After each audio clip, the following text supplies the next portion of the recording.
Good afternoon, all. Good afternoon, sir.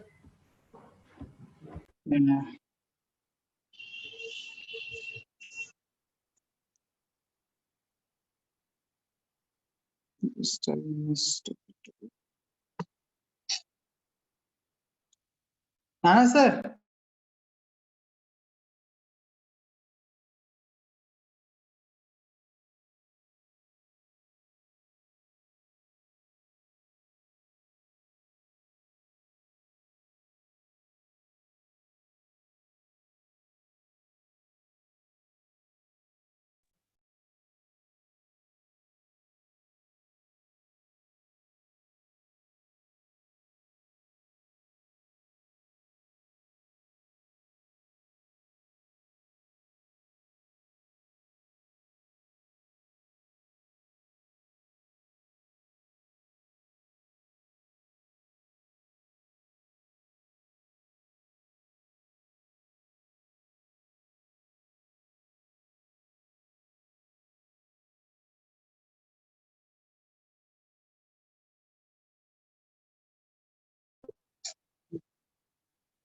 Yes. Do you all remember what did we discuss in the last session? Sir, MOT. Molecular. क्या था वो? Molecular orbital theory. Yes, sir. We will discuss that ना topic. Yes, sir. Dipole movement भी हो गया था. अरे तो मैंने ये कल्पना को कॉल किया, साहिल को कॉल किया, इनको मैंने पूछा लास्ट तक मैंने क्या पढ़ा है। मैंने पूछा डाइपोल मोमेंट हुआ क्या, वो कुछ बोले पहले नहीं हुआ, फिर बाद में बोले हो, फिर एमओटी हुआ क्या, बोले नहीं हुआ ही नहीं, पढ़ाया नहीं आपने। और उससे मैंने टॉपिक एमओटी सेंड किया क्योंकि मेरे पास टॉपिक लिखा हुआ नहीं है, मैं बुक देख के नहीं पढ़ाता तो मुझे सीक्वेंस याद नहीं रहता है। सर हाइड्रोजन बॉन्डिंग चल रहा था हमारा। लो मैं बोल रहा था ना उस दिन साहिल तुमको, मुझे याद ऐसा आ रहा है कि पढ़ाया सर मैंने आपको बताया था कि हाइड्रोजन बॉन्डिंग तक आपने सिखाया है, पर एमओटी वो उसके लिए मैं एब्सेंट था सर, गाँव गया था। कल्पना ने भी बोले एमओटी नहीं पढ़ाया। सर मैंने बोला ना, मैंने लास्ट क्लास अटेंड नहीं किया था। सब ऐसे ही लोग मिले हैं मुझे जो अटेंड नहीं किया। और सब मैं बोलता हूँ सीक्वेंस देखिए, ये सब टॉपिक हमारे हो गए कि देखिए केमिकल बॉन्डिंग के अंदर, तुम्हारा केमिकल बॉन्डिंग एंडिंग पे है, मतलब क्लाइमैक्स पे है, समझ में आ गया मुझे। Whittle this topic is over. अभी प्रॉपर बोलना, बॉन्ड्स हो गए क्या, ionic, covalent, yes sir. Yes, sir. Coordinate. हमने तीन टाइप्स के बॉन्ड देखे इस चैप्टर के अंदर, right? Yes. Ionic bond and coordinate bond. हमने फिर different factors affecting ionic bond भी देखा। कोवैलेंट बॉन्ड के अंदर हमने टाइप्स देखे, सिग्मा बॉन्ड, पाई बॉन्ड। फिर हमने कोवैलेंट बॉन्ड में और टाइप है polar and non polar bonds, है ना। फिर आयनिक और कोवैलेंट को कंपेयर करने के लिए भी हमने देखा, क्या देखा, एक चीज हमने देखा कि 1.7 इलेक्ट्रॉन डिफरेंस होना चाहिए, उससे अधिक होगा, मोर देन 1.7 डिफरेंस होगा इलेक्ट्रोनेगेटिव, तो हमने बोला आयनिक बॉन्ड होता है, उससे कम हुआ तो कोवैलेंट बॉन्ड होता है। याद आ रहा है सब आपको? जस्ट क्विक रिवीजन हो जाएगा। Yes sir. फजांस रूल देखा है ना, Fajans rule connecting to it, जिसके माध्यम से हम ये बात किया हमने कि एक मॉलिक्यूल जो है अधिक कोवैलेंट है कि कम कोवैलेंट है, मोर आयनिक है कम आयनिक है, राइट? विसो फजांस रूल। फजांस रूल बोलता है स्मॉल कैटायन लार्ज एनायन, जितना कैटायन छोटा होगा उतना कोवैलेंट कैरेक्टर उसका ज्यादा होगा, जितना एनायन बड़ा होगा उतना कोवैलेंट कैरेक्टर ज्यादा होगा। पढ़ा सर हमने? फजांस रूल नहीं देखा। सर फजांस रूल नहीं पढ़ाया। सर पॉलिंग इक्वेशन देख। तो फजांस रूल पेंडिंग है, आर यू श्योर? ठीक है, यस सर। Yes sir. रही है पूरा फुल। हाँ, जो चीज पेंडिंग बताना, फजांस रूल, ठीक है। कोऑर्डिनेट बॉन्ड की हमने देखा, हमने कोऑर्डिनेट बॉन्ड जो है कैसे बनता है, कंडीशंस के कोऑर्डिनेट बॉन्ड क्या है, एक डोनर एटम रहता है ना, एक अपना लोन पेयर देता है, एक लोन पेयर लेता है, and we saw what is the condition of donate lone pair, उसका खुद का ऑक्टेट पूरा होना चाहिए पहले तो, और उसके ऊपर लोन पेयर भी होना चाहिए। वैसे हमने बात की कोऑर्डिनेट बॉन्ड के बारे में, और कुछ एग्जांपल्स देगा, NH4+ वगैरह एग्जांपल देखा रहेगा, that is coordinate bond. And after the bonds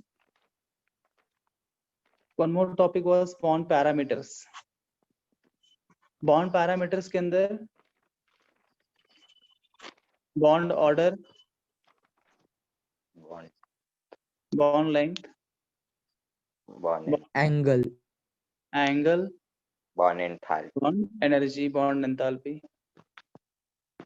हमने इस सब का डेफिनेशंस देखा, right? We saw definitions and also relation between them. ये तीनों का आपस में रिलेशन हमने देखा, कैसे bond order is inversely proportional to bond length, bond order is directly proportional to the bond enthalpy, है ना? We saw relations between them.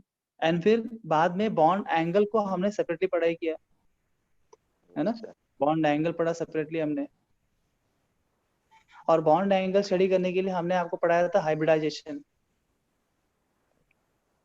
हाँ कि नहीं बोलते रहो यार, हाँ पढ़ा सर। कि नहीं हाइब्रिडाइजेशन? Yes, ना, sir. Yes, sir. Yes, sir. Hybridization. और फिर मैंने बॉन्ड एंगल आपको उसके बाद पढ़ाया। बॉन्ड एंगल में जो है हमने देखा 4 स्टेप फॉर्मूला है ना, Yes, sir. Yes sir. है ना? बोला फर्स्ट स्टेप में आप हाइब्रिडाइजेशन देखिए, हाइब्रिडाइजेशन जो है sp होना चाहिए, फिर sp2, उसके बाद sp3, ये सीक्वेंस होता है। हाइब्रिडाइजेशन टाई अप होगा तो फिर सेकंड पॉइंट देखते हैं। सेकंड पॉइंट में क्या है, लोन पेयर देखना है। जिस कम लोन पेयर होगा उसका बॉन्ड एंगल ज्यादा होगा। थर्ड पॉइंट में हमने बोला वो भी सेम हो गया तो या फिर सेंट्रल एटम देखो, जितना सेंट्रल एटम का इलेक्ट्रोनेगेटिविटी ज्यादा है उतना बॉन्ड एंगल ज्यादा होगा। और लास्ट पॉइंट हमने बात है सराउंडिंग एटम्स के बारे में। सराउंडिंग एटम्स देखना है आपको, सराउंडिंग एटम का इलेक्ट्रो पॉजिटिविटी ज्यादा होना चाहिए। More is electro positivity surrounding atoms, more is the bond angle. इस प्रकार से देखा था। Yes sir.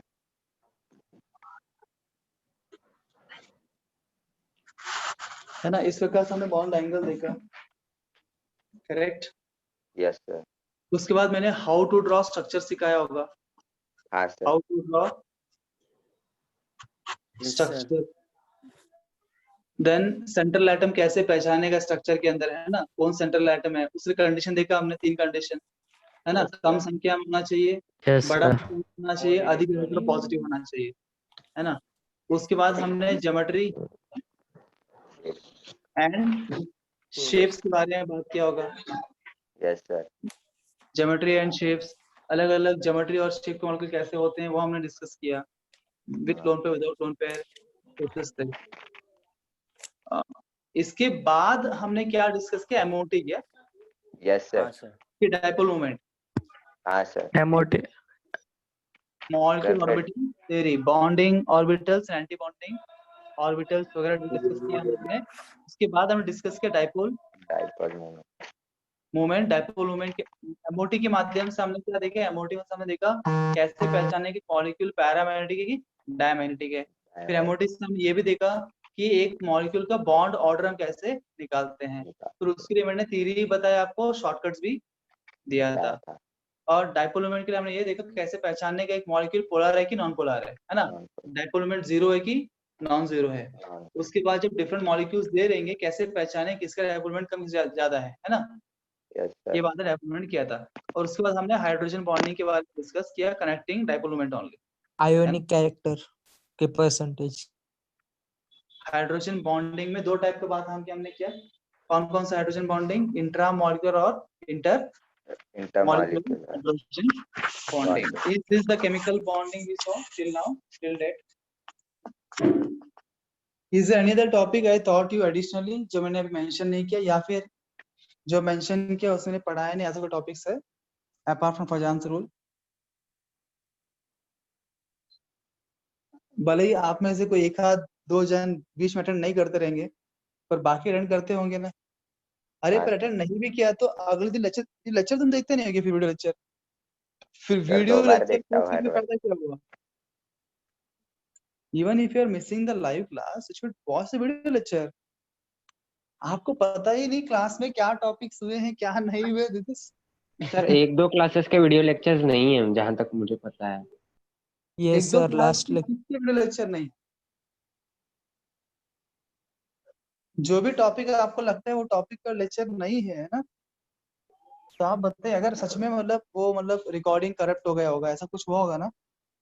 तो अगर आपने मिस किया वो टॉपिक, आपको तो वैसे आने थे बिकॉज आपको बहुत बिजी है, तो आप मिस क्या रहेंगे? तो जो मतलब मैंने जो कोई और क्लास से पढ़ाया होगा ना सेम टॉपिक, जैसे I am taking 3 to 4 batches of 11 standard और हर लेक्चर रिकॉर्ड, तो I will send that lecture, at least you will go to the lecture ना।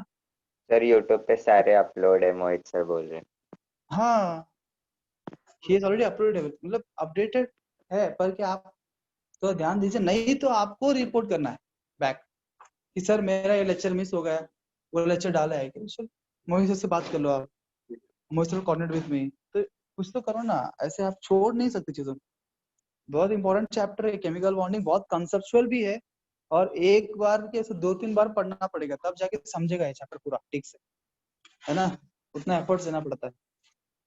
Take it seriously, not a problem, let's go ahead. इस chapter का अंत आ चुका है, ठीक है, इस चैप्टर का अंत करना समय आ गया है, तो स्मॉल स्मॉल चीजें इसके अंदर बताता हूँ मैं। एक है फजांस रूल, के बारे में बात करते हैं हम।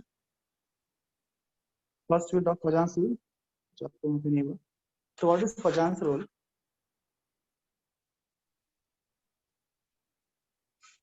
फजांस रूल के माध्यम से एक मॉलिक्यूल जो है ना, उसके अंदर कोवलेंट कैरेक्टर ज्यादा है कम ही कंपेयर करने का काम होता है फजांस रूल से, ठीक है ना। We can compare different molecules who has a more covalent character, who has less covalent character, who has more ionic character, who has less ionic character, वगैरह वगैरह कंपैरिजन करने के लिए, ठीक है।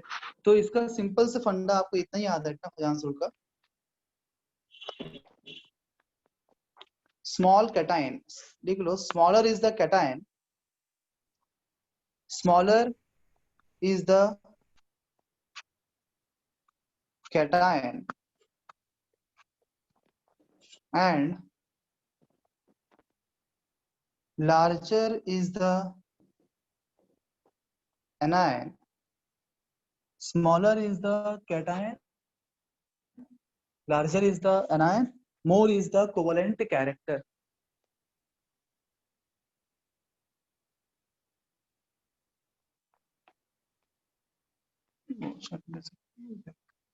More is the covalent character. More is the covalent character. उसके बाद लिखा यहाँ तक yes sir. full stop and एक और पॉइंट ऐड कर लो उसके अंदर, more will be the polarizability.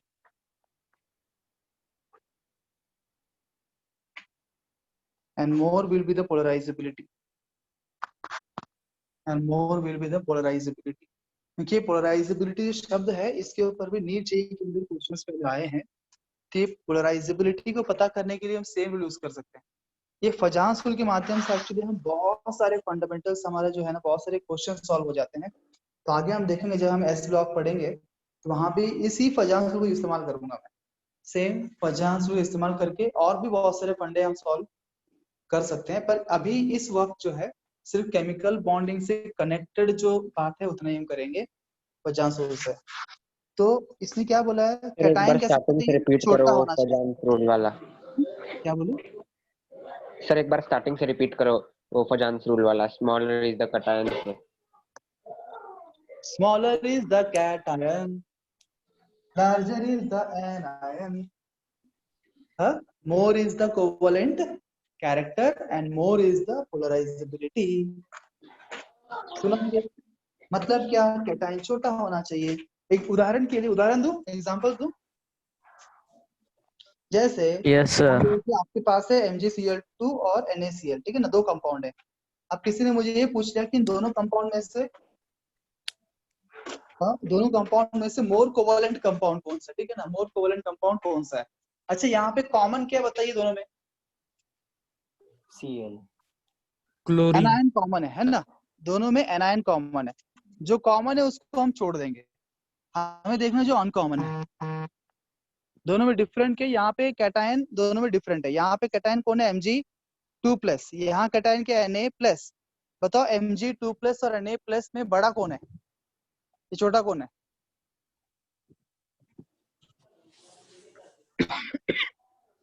या भूल गए, पीरियोडिक प्रॉपर्टीज में हमने पढ़ा था ना कैसे साइज को हम देखते हैं। साइज के लिए कंडीशन क्या है, जब भी आपको डिफरेंट आयंस दिए रहेंगे तो कैसे बताया साइज को? सर Na+ बड़ा है और Mg2+ छोटा है। हाँ, क्यों जी? सर क्योंकि वहाँ पे एक इलेक्ट्रॉन है, वहाँ पे सर, 2 न्यूक्लियर इलेक्ट्रॉन चार्ज। कम हुए तो ज्यादा आपको न्यूक्लियर याद है मैंने आपको 2 पॉइंट बताए थे। मैंने आपको न्यूक्लियर 2 चार्ज। पॉइंट बताए थे। पहला पॉइंट ये बोला साइज कंपेयर करने के लिए, मैंने बोला सबसे पहले चार्ज देखो, है ना। जितना Yes, sir. ज्यादा प्लस चार्ज होगा उतना साइज छोटा होगा, जितना ज्यादा प्लस चार्ज होगा उतना साइज छोटा होगा। छोटा जो लोग होगा। उस क्लास में नहीं थे उनको रिपीट कर रहा हूं मैं, ताकि आप अभी समझ जाओ। जितना कैटायन के ऊपर चार्ज ज्यादा होगा उतना साइज छोटा होगा, जितना एनायन के ऊपर नेगेटिव चार्ज ज्यादा होगा उतना साइज बड़ा होगा। बड़ा होगा। First point is check the charge, और चार्ज के आधार पर आप सीक्वेंस अरेंज करिए। अगर किसी का चार्ज सेम हो गया, अगर किसी का चार्ज सेम हो जाता है, उस केस में what we do, we see the periodic trend, है ना, along the period, along the group देखते हैं। अगर सेम चार्ज हुआ तो फिर हम बोलते हैं down the group size increases, along the period size decreases. बराबर। तो यहाँ पे चार्ज डिफरेंट डिफरेंट है, तो मैंने देखा यहाँ 2+ है और यहाँ प्लस है, तो कैटायन पे जितना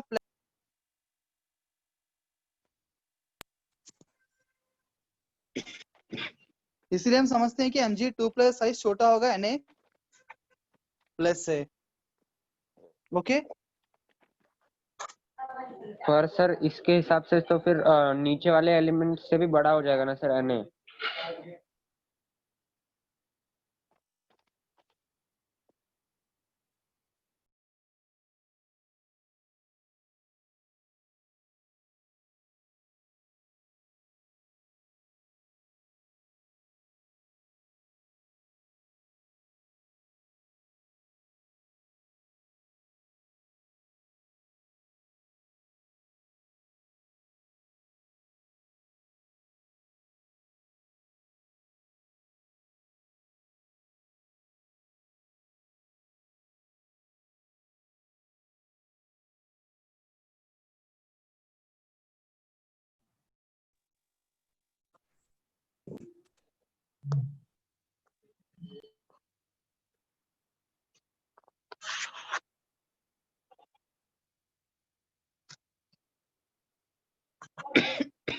तो बोलो इन दोनों में मोर कोवेलेंट कौन होगा?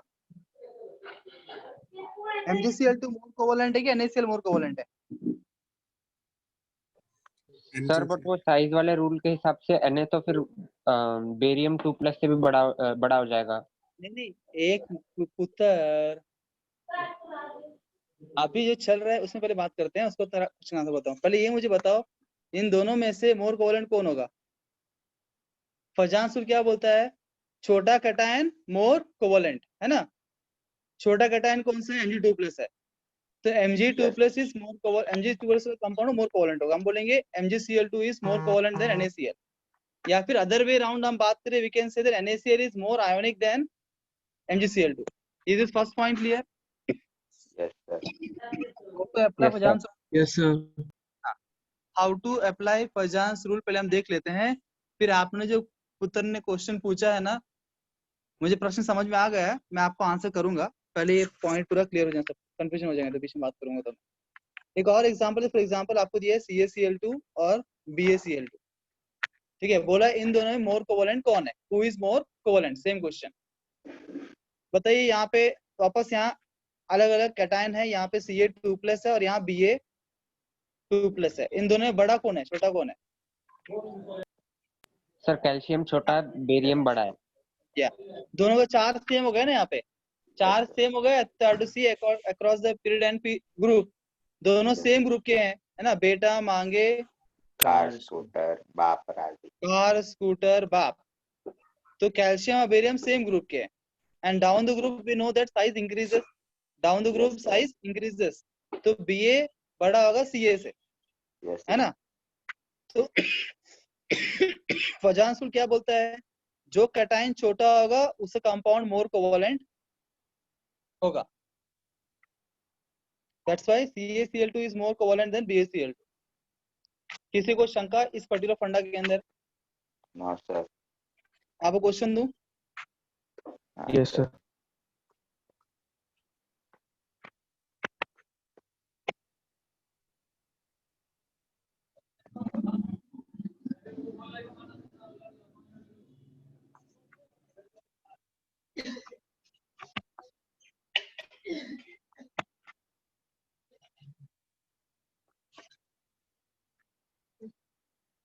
क्या हुआ?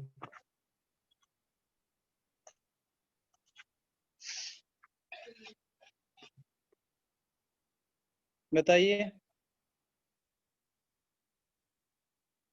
which of the following is most ionic?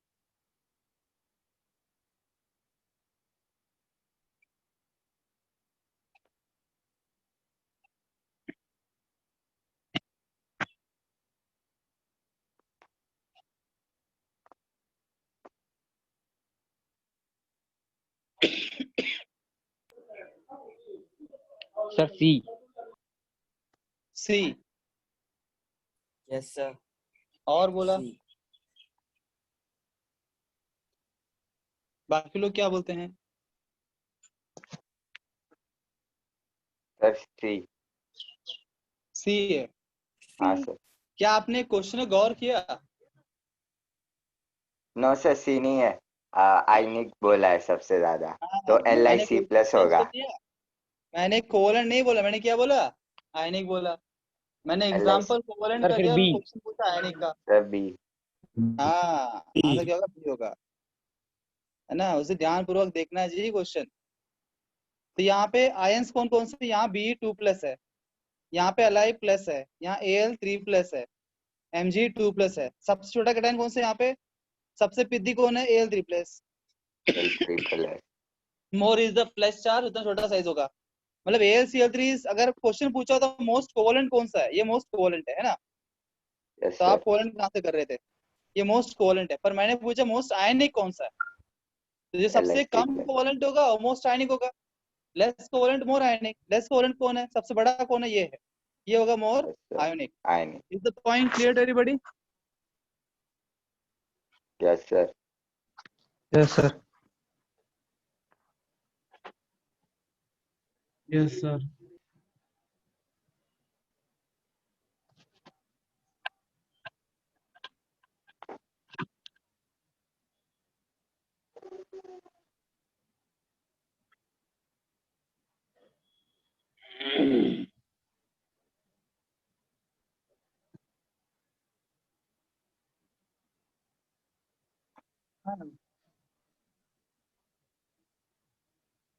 Sir हाँ जी, सर फेजांस रूल एक और बार दिखाओ ना। फिर से देखना है। Yes sir. Fajans rule है, smaller is the cation, larger is the anion, more is the covalent character. लिखा नहीं तुमने? लिख लो। Smaller is the cation, larger is the anion, more is the covalent character.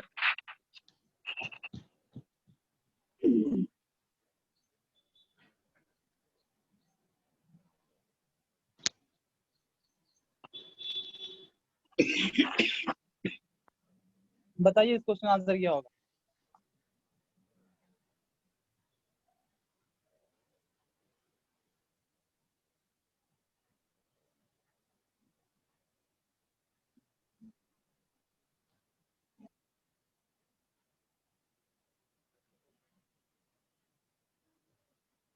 Sir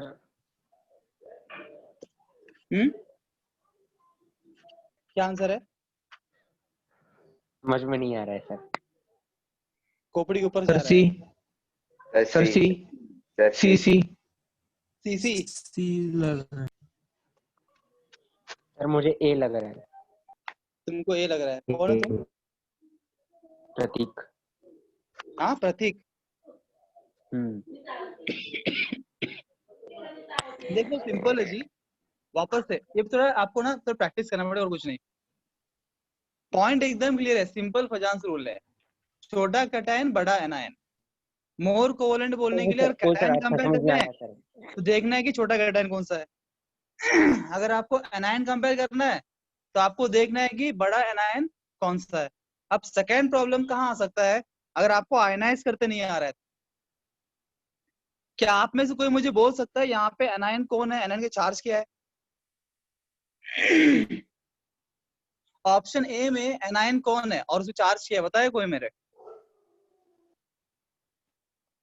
what is the charge on the anion? यहाँ पे anion क्या option A में? Who will sang? हाँ? Sir carbon है कार्बन और है ऊपर सर। चार्ज समझ में नहीं आ कार्बन रहा के है। ऊपर चार्ज क्या है? समझ 2 में प्लस नहीं आ रहा। एंड ए आंसर है सर। ये भी दिक्कत है ना, वही जब तक हम आयनाइज करते हैं हमको नहीं आए तो हम भले ही हमको फिलोसफी पता है कैसे करेंगे। दिस इज कार्बाइड आयन है ना, magnesium carbide. Carbide ion is C4 minus. तो आयन्स आपको पता होना चाहिए, देख लीजिए एनायंस कौन कौन होते हैं। कार्बाइड होता है, अगर नाइट्रोजन है तो नाइट्राइड बोलते हैं उसको, N के ऊपर आता 3 minus, nitride. Oxide is O के ऊपर 2 माइनस। अगर सल्फर है तो सल्फाइड बोलते हैं।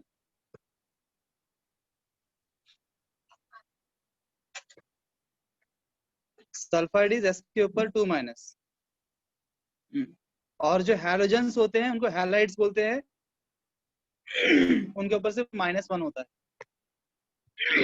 अगर हाइड्रोजन है तो उसको हाइड्राइड बोलते हैं, H के ऊपर -1 होता है। ठीक है, तो कौन सा है देख सकते हैं आप, कार्बन, नाइट्रोजन, ऑक्सीजन, तो चार्ज फिक्स होता है। कार्बन मतलब वो कार्बाइड, उसको क्या बोले, मैग्नीशियम कार्बाइड है। This is magnesium carbide, magnesium oxide, magnesium sulphide, magnesium chloride. Is the point clear everybody? Yes sir. Note किया आपने इन चीजों को? Sir 1 minute.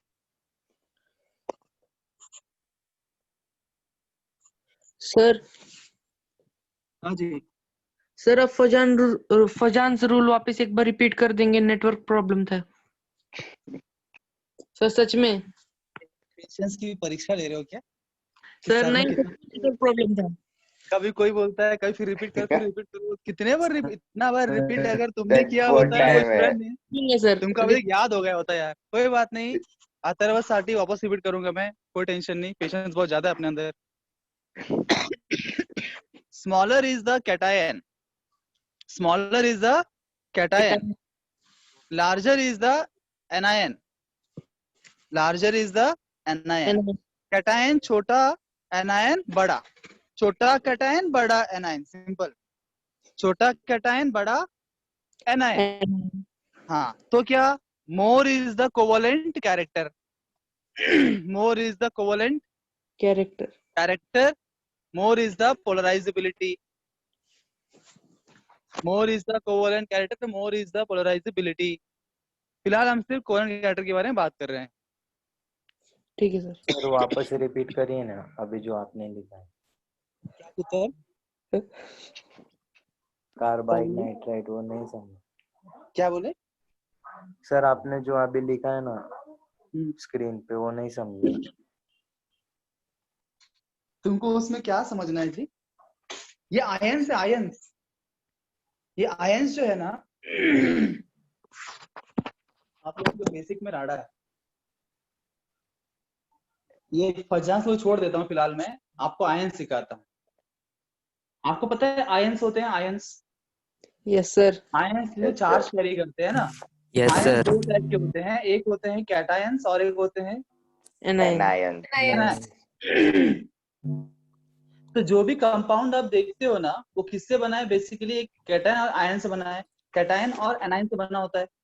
जनरली जितने भी आयनिक कंपाउंड्स होते हैं, they made up of cations and anions, right? जब metal involve होता है तो वहां पर कैटायन आ ही जाता है। सो अलग अलग प्रकार के कैटायंस भी हमारे पास लिस्ट, अलग अलग प्रकार के एनायंस का भी लिस्ट है। एक कैटायन एनायन मिक्स करके कंपाउंड बनता है। अच्छा एक बात बताओ मुझे, आप में से कितने लोग हैं, थोड़ा हम वीडियो में आए थे, you want to see me? Yes sir. बताइए जी, क्या आपको अगर मैं कोई कंपाउंड का नाम बता दूं, अगर कोई कंपाउंड का नाम बता दूं, क्या मुझे आप वो कंपाउंड का फॉर्मूला बोल सकते हो नाम से?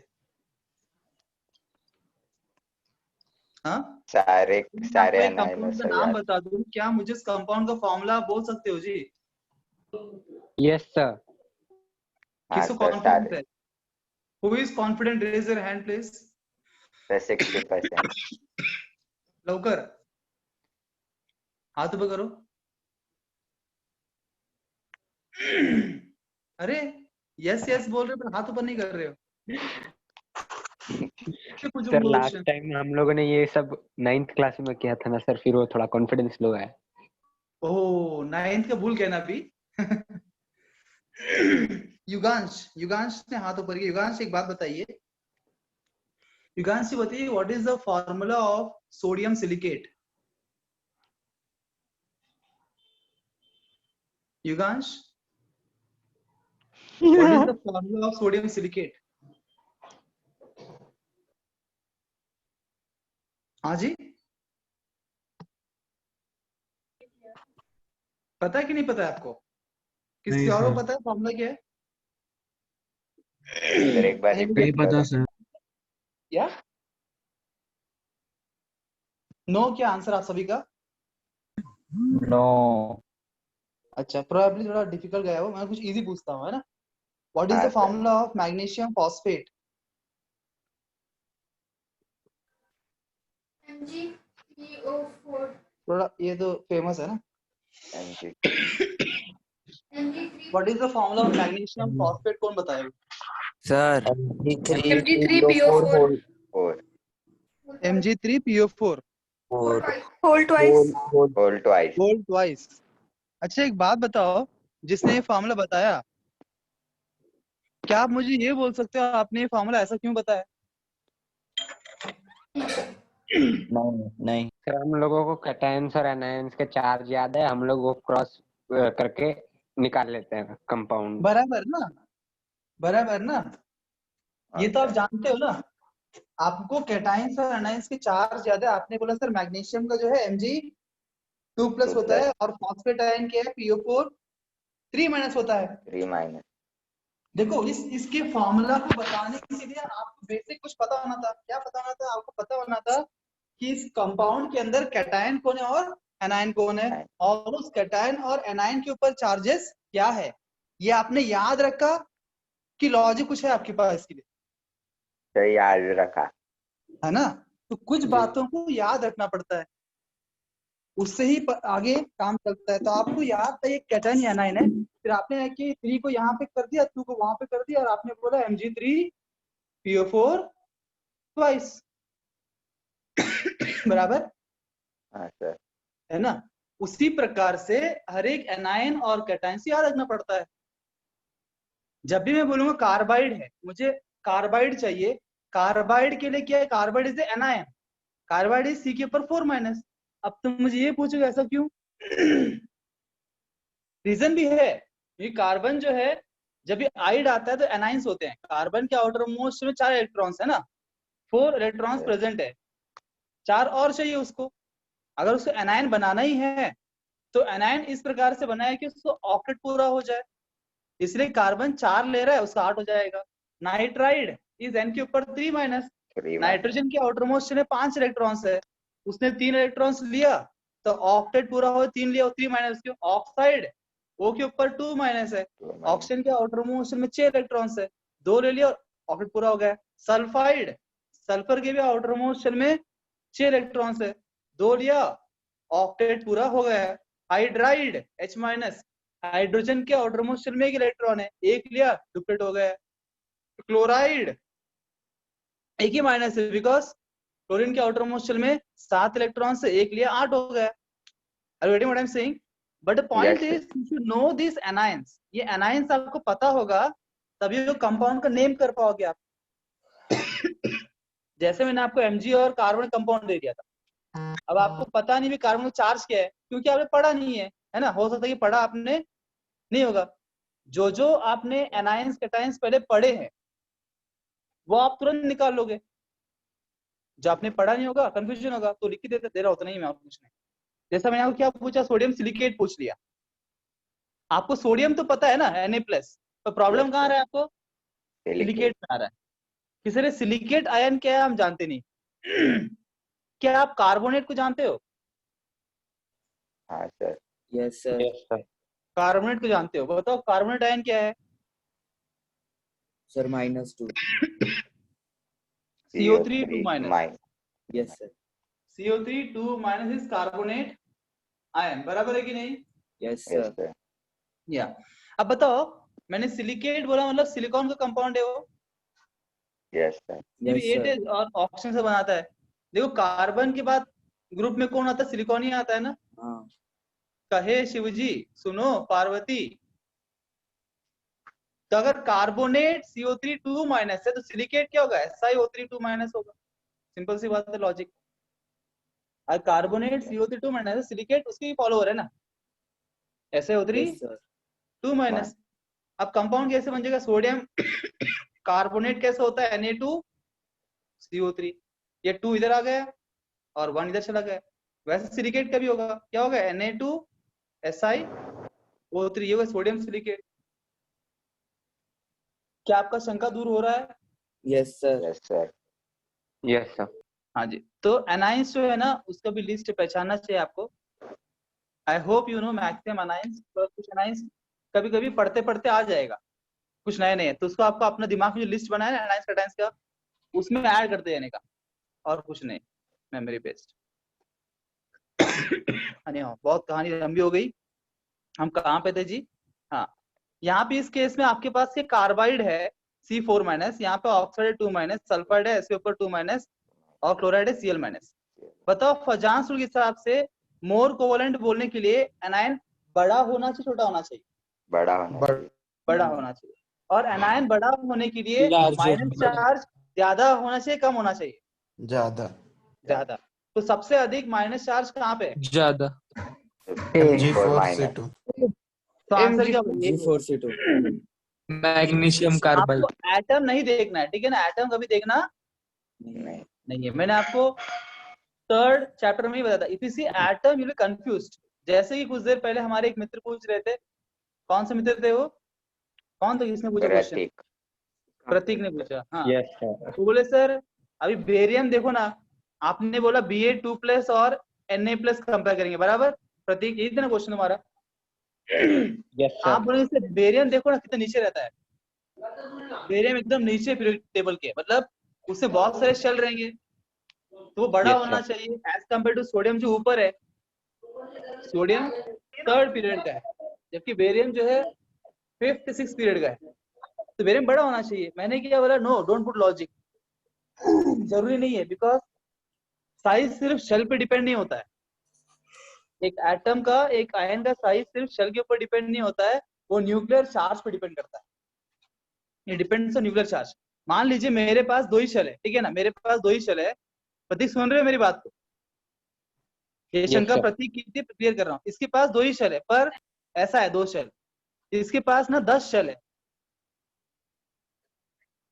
पर सब नजदीक नजदीक है। क्या साइज शेल पे डिपेंड कर रहा है क्या? No, sir. ये डिपेंड करता है न्यूक्लियर चार्ज कितना है, शेल्स की जो डिस्टेंस कितना है ना? तो उसीलिए आप एक एटम को देख के उसका साइज जज नहीं कर सकते। इसलिए मैंने बोला कंफ्यूजन नहीं होने के लिए, बिकॉज थ्योरेटिकली बोलना बहुत मुश्किल है। आपको 2 स्टेप्स देखना है। पहला स्टेप मैंने क्या बोला? एटम मत देखो, चार्ज देखो, जिसके ऊपर प्लस चार्ज ज्यादा है उसका साइज छोटा है, खत्म बात, finish off. In case the positive charge, because plus charge ज्यादा, उसका मतलब ये है कि उसके न्यूक्लियर चार्ज ज्यादा है। कंसेप्ट ऑलरेडी पढ़ चुके हैं 3rd चैप्टर के अंदर, क्यों क्या? तो प्लस चार्ज ज्यादा है तो साइज छोटा होगा। अगर चार्ज सेम हो गया है तो फिर अलोंग द ग्रुप अंदर पीरियड करो, आपको आंसर मिल जाएगा। Is the point clear my dear Pratik? Yes, sir. आपका शंका दूर हो गई? हाँ जी, आगे बढ़ू। अब to end this Fajans rule, hopefully आपको समझ में आ रहा है। एक लास्ट क्वेश्चन देता हूँ, आप सबने सही किया तो समझ में आ गया आपको। अभी आपको ना सीक्वेंस अरेंज करना है, इंक्रीजिंग या decreasing order of covalent character. Okay sir. Arrange sequence of increasing order covalent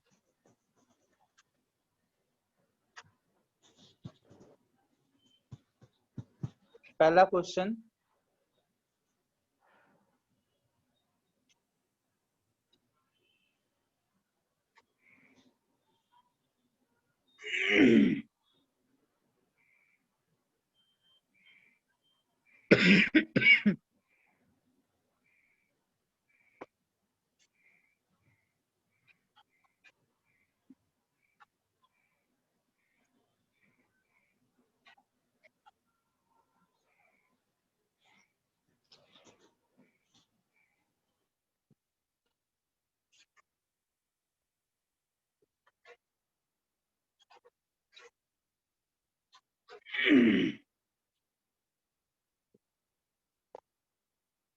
ये 2 क्वेश्चन है, सोच समझ के करिए अभी 2 क्वेश्चन।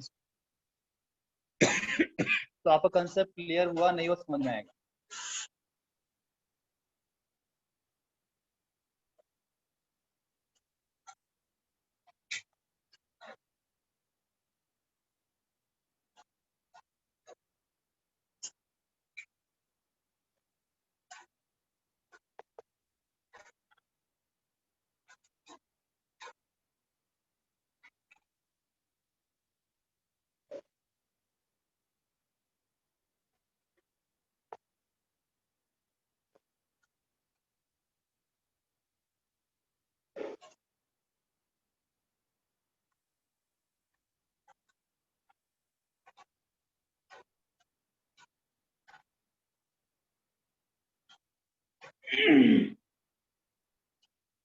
डन किया?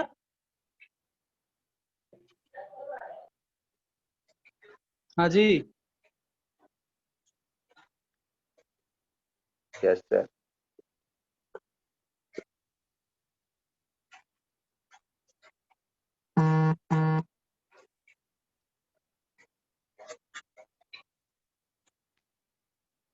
अब चेक करो। सबसे पहले हम ये कैटायन डिफरेंट है, कैटायन सब लोग नीचे। कैटायन के यहाँ K प्लस है, यहाँ Ca2 प्लस है, यहाँ पे Na प्लस है, यहाँ पे Al। Al3 plus. पहले हम साइज किस तरह से अरेंज करते हैं, ऑर्डर,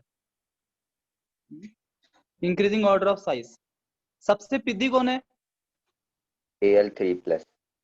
बिकॉज +3 है, Yes, मोर sir. Plus charge less size. उसके बाद कौन होगा? Ca2 plus. सबसे पिदी Al3 प्लस, फिर Ca2 प्लस। अब इन दोनों का चार्ज सेम हो गया, same charge. Then you will say along the group, down the group size increases. Sodium Yes, ऊपर sir. है ग्रुप में, पोटेशियम नीचे है, तो सोडियम छोटा होगा as compare to potassium. Yes, There is sir. increasing order of size. Now if I talk about the covalent character, हम जानते हैं जिसका साइज छोटा होता है उसका वो कोवेलेंट सबसे कैरेक्टर ज्यादा होता है। हाँ it sir. Will exactly opposite. And है ना? yes, sir. This is the answer. Yes, sir. किसी को डाउट आप पूछ सकते हो इसके अंदर, No doubt. पक्का? हाँ सर। Yes, sir. अगला क्वेश्चन, नाइट्राइड ऑक्साइड सल्फर।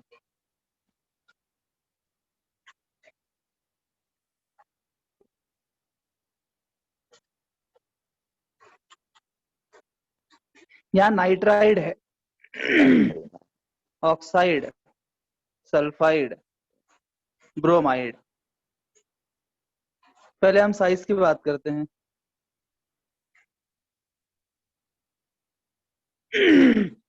सबसे पिद्दी कौन? Less is the negative charge, less is the size. N में उल्टा है ना, more negative Yes, charge sir. Size बड़ा होता है, तो Br में छोटा होगा। अब ये दोनों टाइप हो गया है 2-, तो डाउन द ग्रुप देखेंगे, down the group size increases, Yes, Yes, sir. sir. Oxide छोटा होगा और सल्फाइड बड़ा होगा। बड़ा उसके बाद होगा। लास्ट में N3-। ये N3-। क्लियर सभी को sequence of size? Yes, sir. Covalent character क्या बोलता है? Larger is the anion, more is the covalent character, Character. है ना? तो ये सीक्वेंस सेम ही रहेगा इसके लिए, Yes, sir. एनायंस के लिए।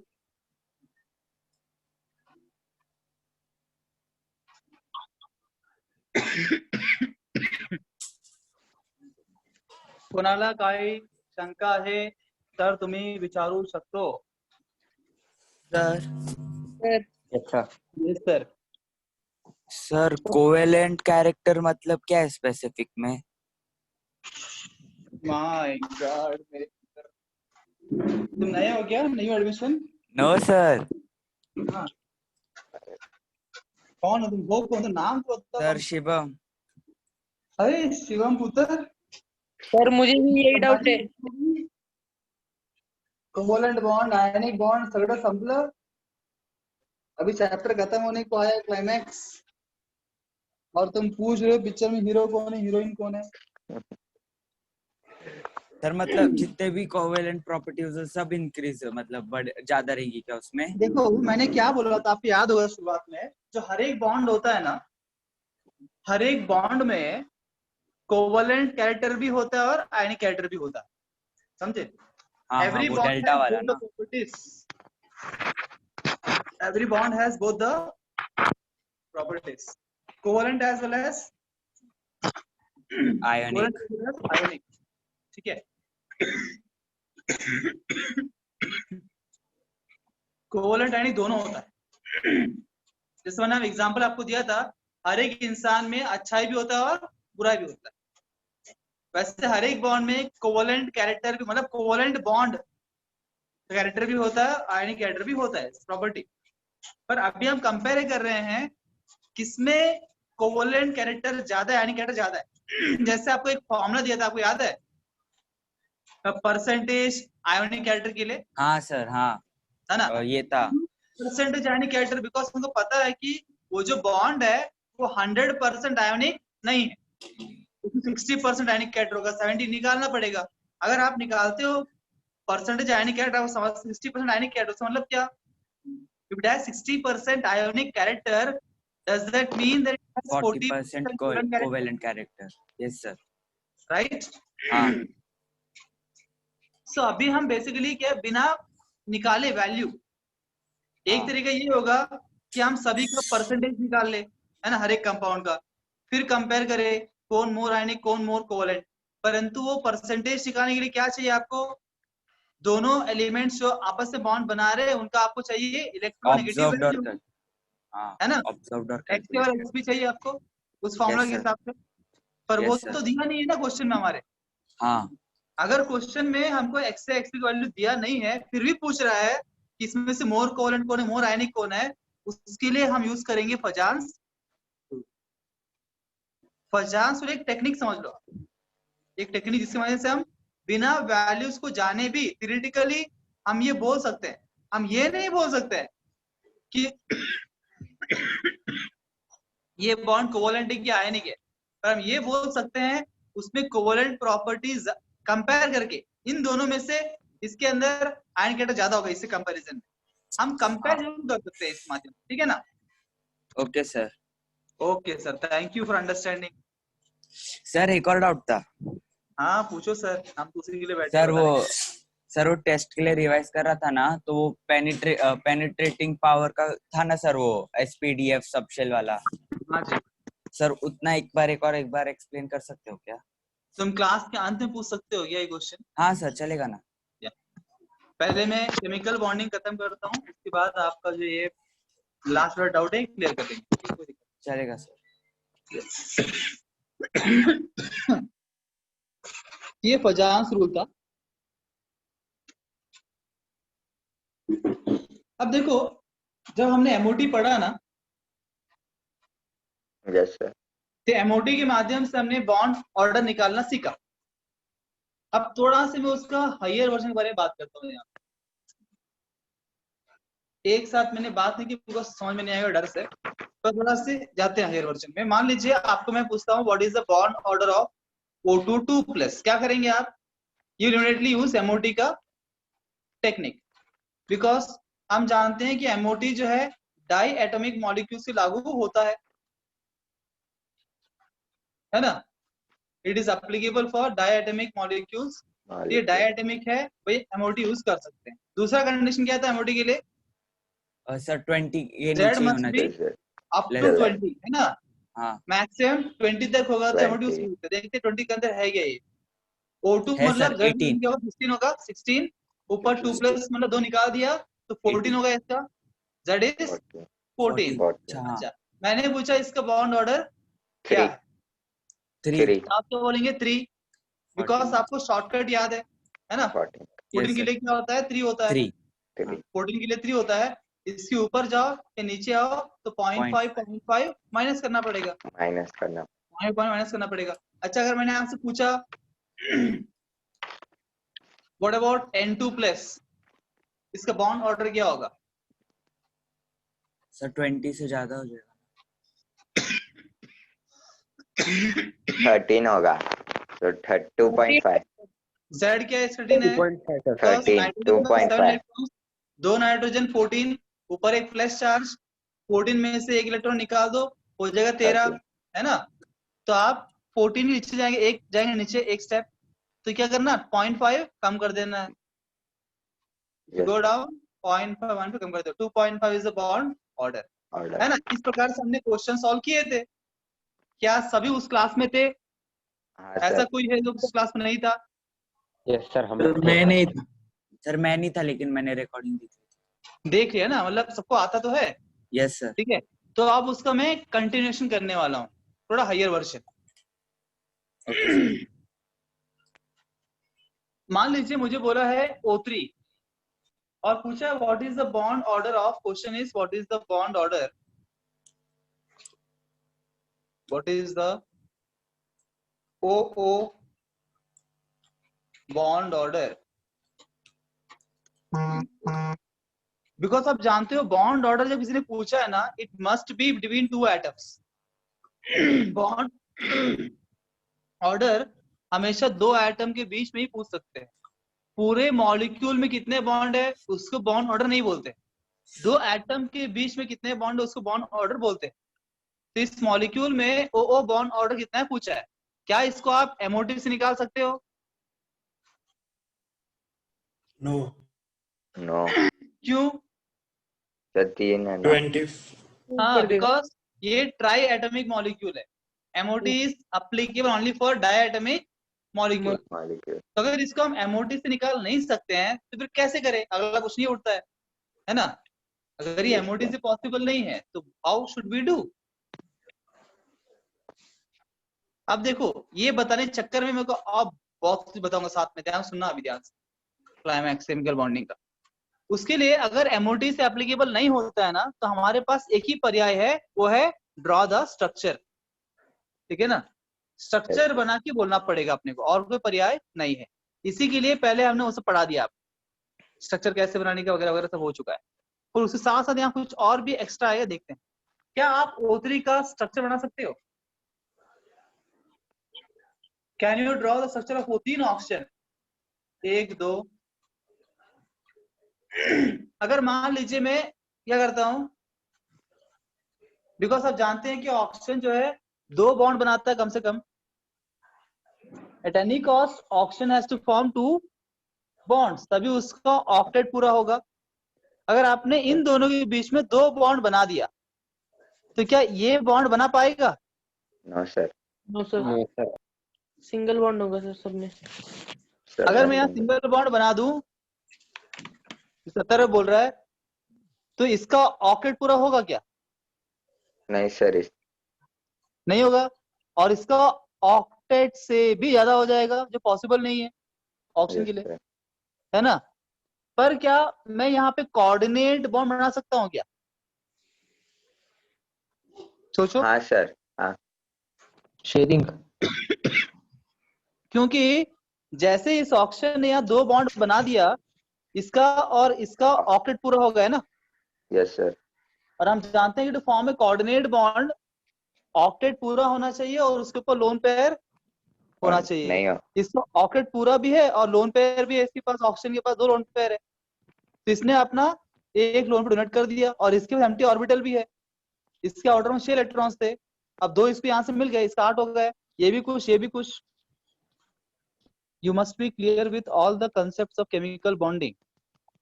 आप देख रहे होंगे केमिकल बॉन्डिंग में, जैसे हम एवरी नेक्स्ट जब पढ़ते हैं उस क्लास के अंदर पिछला भी हम बात करते हैं कुछ चीजों को, सभी टॉपिक्स इंटरलिंक्ड है, ठीक है ना, इनऑर्गेनिक केमिस्ट्री के अंदर। इसीलिए आपको कंटिन्यूस रिवीजन लगेगा इसके लिए। अगर आपने केमिस्ट्री का रिवीजन नहीं किया, if you think chemistry is very easy, then you are mistaken.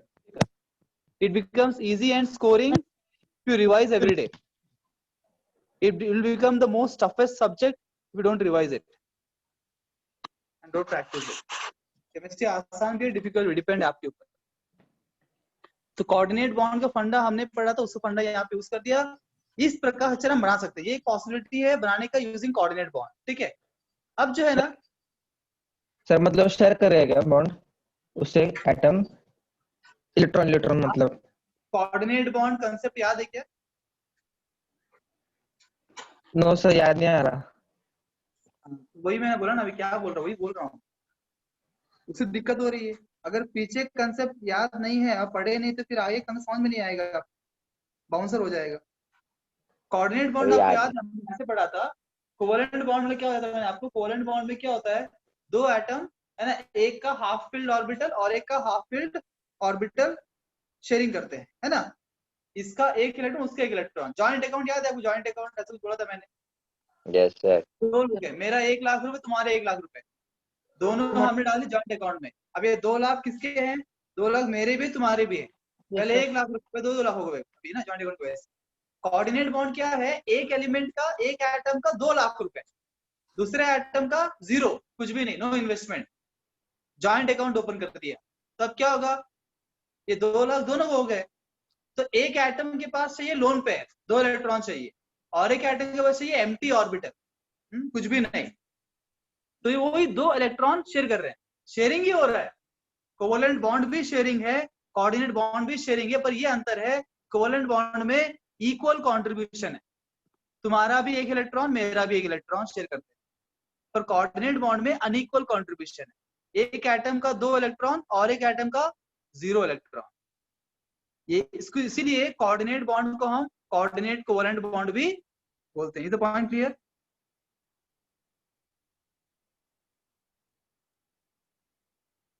हाँ जी, जिसने Yes, प्रश्न sir. पूछा। Yes sir. Yes sir, clear है। पर देखो, क्या ये स्ट्रक्चर को देखकर आप ये बोल सकते हो कि what is the bond order of O? What will your answer?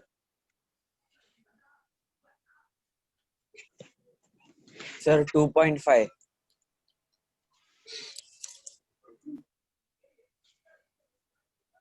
2.5।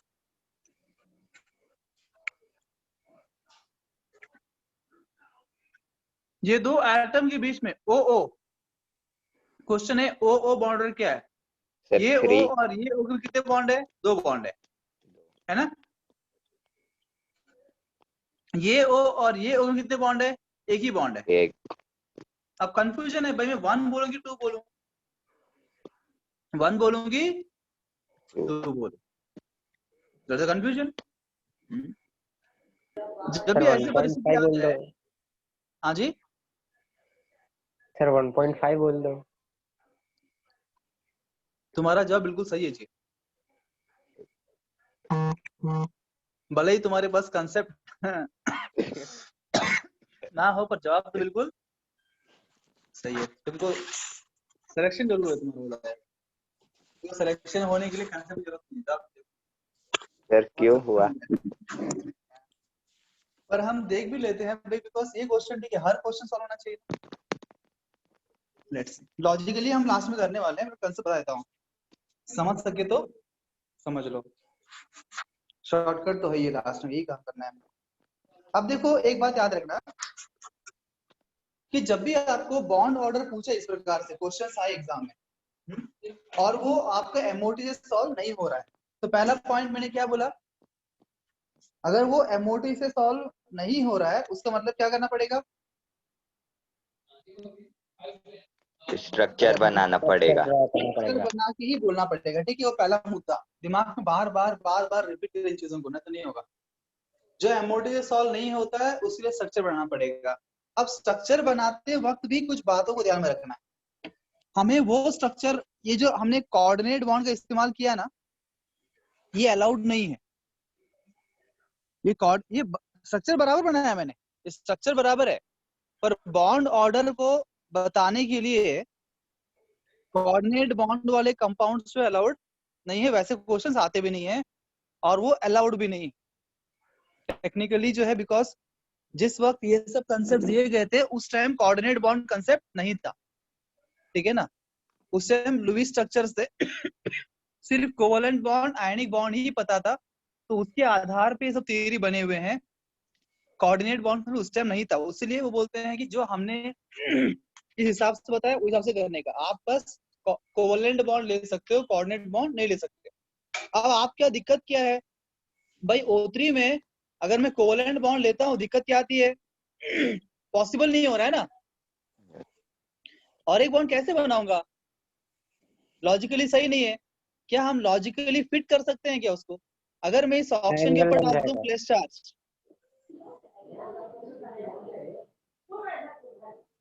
Nana bro, Nana sir, एक पे प्लस और एक माइनस डाल दूं तो क्या इसके बीच में एक बॉन्ड बना सकता हूं अभी? आपको कोई दिक्कत नहीं है ना? नाना सर, मनीष सर को होस्ट बनाइए। अभी देखो, क्या हर एक ऑप्शन का ऑक्टेट पूरा है? Yes sir. है ना?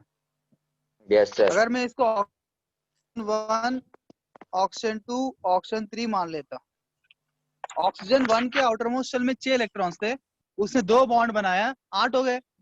Yes sir. अब दूसरा ऑप्शन को देखिए, उसके आउटर मोस्ट शेल में 6 इलेक्ट्रॉन्स थे, ठीक है ना? 6 में से उसने एक लूज कर दिया, मतलब 5 हो गए, मतलब उसके आउटर मोस्ट शेल में 5 ही इलेक्ट्रॉन्स, तो 5 उसने 3 बॉन्ड बनाया और फुलफिल किया उसका ऑक्टेट, वो भी खुश। तीसरा ऑप्शन देखो, उसके आउटर मोस्ट शेल में 6 इलेक्ट्रॉन्स थे, ऊपर माइनस चार्ज, 7 हो गए, है ना? 7 हो गए, उसने एक ही बॉन्ड बनाया, 8 हो गए बराबर। क्या तीनों ऑप्शन का ऑक्टेट पूरा हो गया? Yes sir. अच्छा मुझे ये बताओ, अगर ये उसका स्ट्रक्चर है जो मैंने बनाया, तो क्या जो मैंने मॉलिक्यूल बताया था, मॉलिक्यूल क्या मतलब ओजोन है ना, ये O3, इसके यस सर। स्ट्रक्चर आप देख रहे हैं कि इसके ऊपर चार्जेस है प्लस माइनस, पर क्या उसका मॉलिक्यूल चार्ज दिख रहा है क्या आपको? No sir. कोई चार्ज नहीं है, O3 कोई चार्ज नहीं है, तो क्या मैंने गलत लिख दिया? No sir. क्यों? सर क्योंकि वो प्लस और माइनस एक दूसरे को कैंसिल कर देंगे। Oh very good. क्योंकि सर बिकॉज मॉलिक्यूल में एक प्लस और एक माइनस है, तो जब ओवरऑल चार्ज देंगे मॉलिक्यूल का, प्लस और माइनस आपस में कैंसिल हो जाएगा, the net charge on the molecule भी 0, है ना? Yes the sir. Net charge on the molecule 0।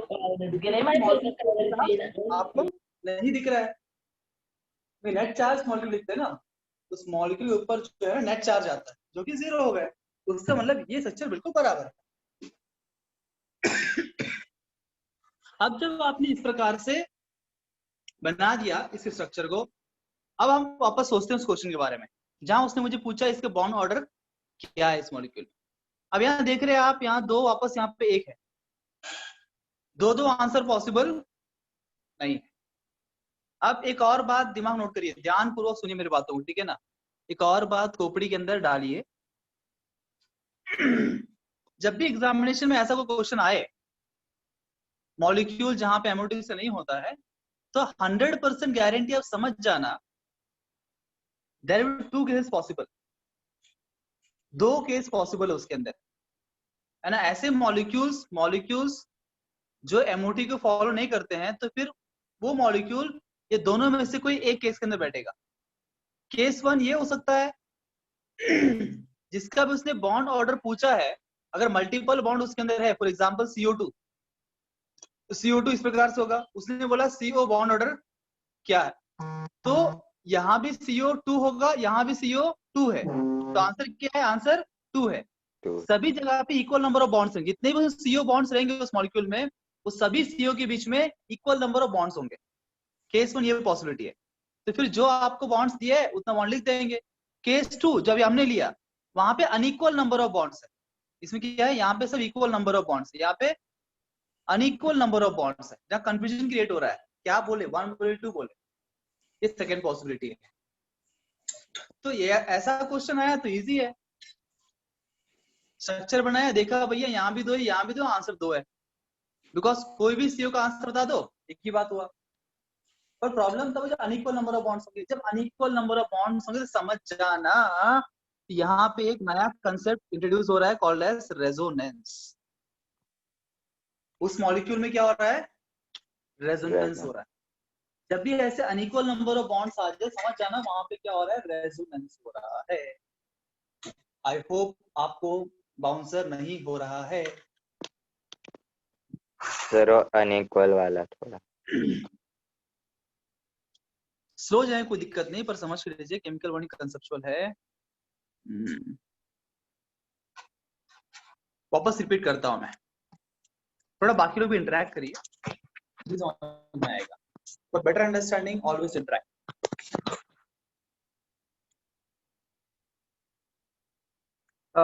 अच्छा, पहले मैं क्या बोल रहा था आपको, what I saying in the first place, structure banana. Order के ऊपर कुल मिला के 3 क्वेश्चन पूछेगा, सॉरी 3 प्रकार का क्वेश्चन पूछ सकता है ना। सर पहला प्रकार क्या है, आप बताइए, फर्स्ट प्रकार क्या है?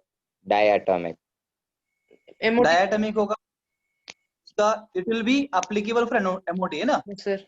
एमओटी वहां पे एप्लीकेबल होगा सिंपल में, और आप एमओटी के माध्यम से सॉल्व कर दोगे। आ गया था। What is second possibility? Sir वो MOT equal number of bond.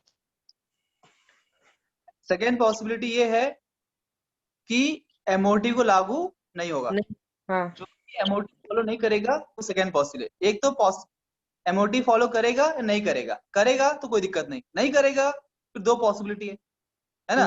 नहीं करे 2 पॉसिबिलिटी, 2 पॉसिबिलिटी क्या है, वो जो मॉलिक्यूल होगा टेट्रा एटमिक या पेंटा एटमिक जो भी होगा, अगर उससे पूछा है ये 2 एटम के बीच में कितने बॉन्ड है, जो स्ट्रक्चर आप ड्रॉ करोगे यू विल सी दैट अगर मल्टीपल जगह पे वो 2 एटम है, यहाँ 3-4 सीओ है, सीओ सीओ सीओ सीओ, वो सभी जगह पे इक्वल नंबर ऑफ बॉन्ड्स ही होंगे, हर एक सी और ओ के बीच में सेम नंबर ऑफ बॉन्ड्स होंगे। या बोला सीसी बॉन्ड ऑर्डर किया है तो हर सीसी के बीच में सेम नंबर ऑफ बॉन्ड्स होंगे, तो फिर जो भी 2 कार्बन के पीछे बॉन्ड्स है उसको बता देंगे ये आंसर है।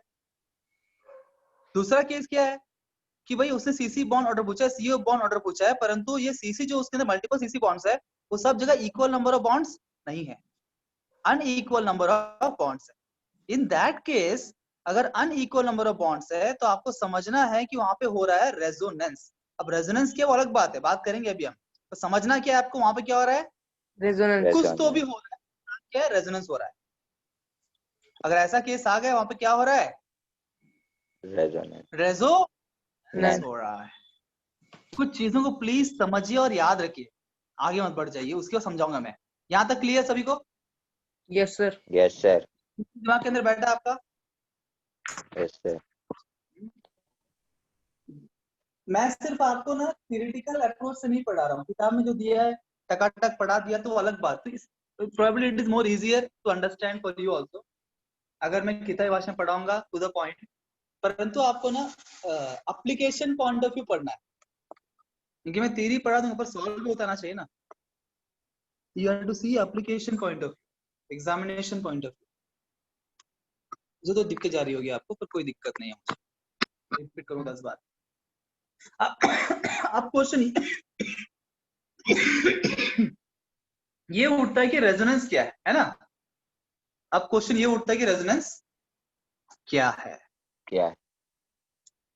Let's see what is resonance.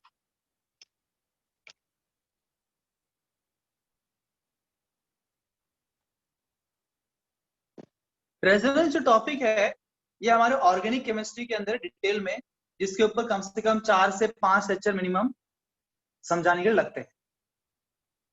4 से 5 मिनट नहीं, 4 से 5 लेक्चर मिनिमम, ठीक है। अगर वो स्टूडेंट बहुत इंटेलिजेंट है तो, आप जैसे इंटेलिजेंट है तो 4-5 चलेगा। मुझ जैसे बच्चे चैप्टर है क्या रेजोनेंस? रेजोनेंस चैप्टर नहीं है, एक टॉपिक है ऑर्गेनिक केमिस्ट्री का। परंतु यहाँ पे हम उतना ही पढ़ेंगे जितना यहाँ पे गरज है, ठीक है ना।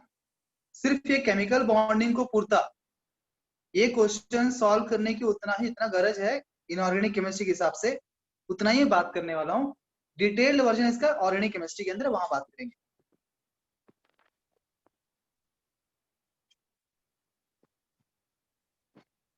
At the end of teaching resonance, इसका एप्लीकेशन यहाँ पे हो रहा है बॉन्ड ऑर्डर के लिए। मैं आपको यही बताऊंगा कि अगर आपको रेजोनेंस समझ में नहीं आया कैसे अप्लाई करना है तो भी कोई दिक्कत नहीं है, अपने पास शॉर्टकट है, दोनों बताएंगे, थोड़ा कंसेप्ट थोड़ा शॉर्टकट।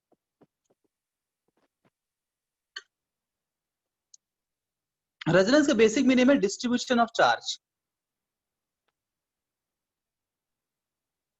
डिस्ट्रीब्यूशन ऑफ चार्ज या डीलोकलाइजेशन ऑफ चार्ज।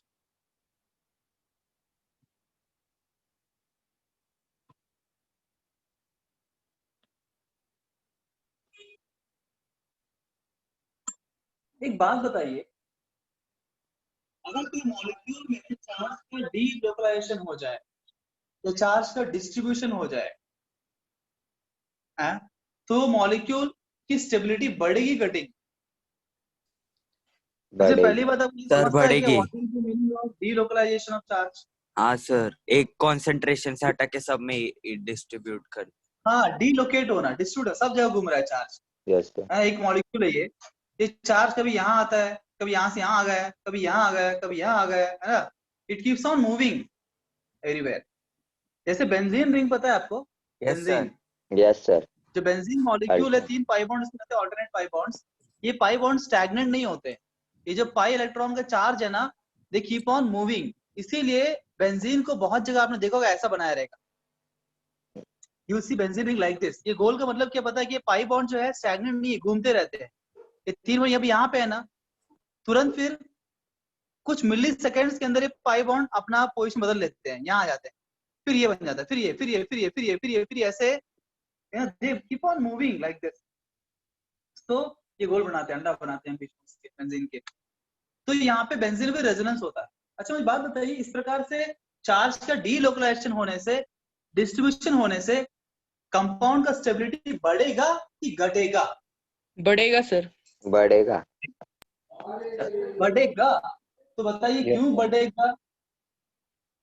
सर सब थोड़ा थोड़ा ले रहे तो स्टेबिलिटी ज्यादा होगी ना।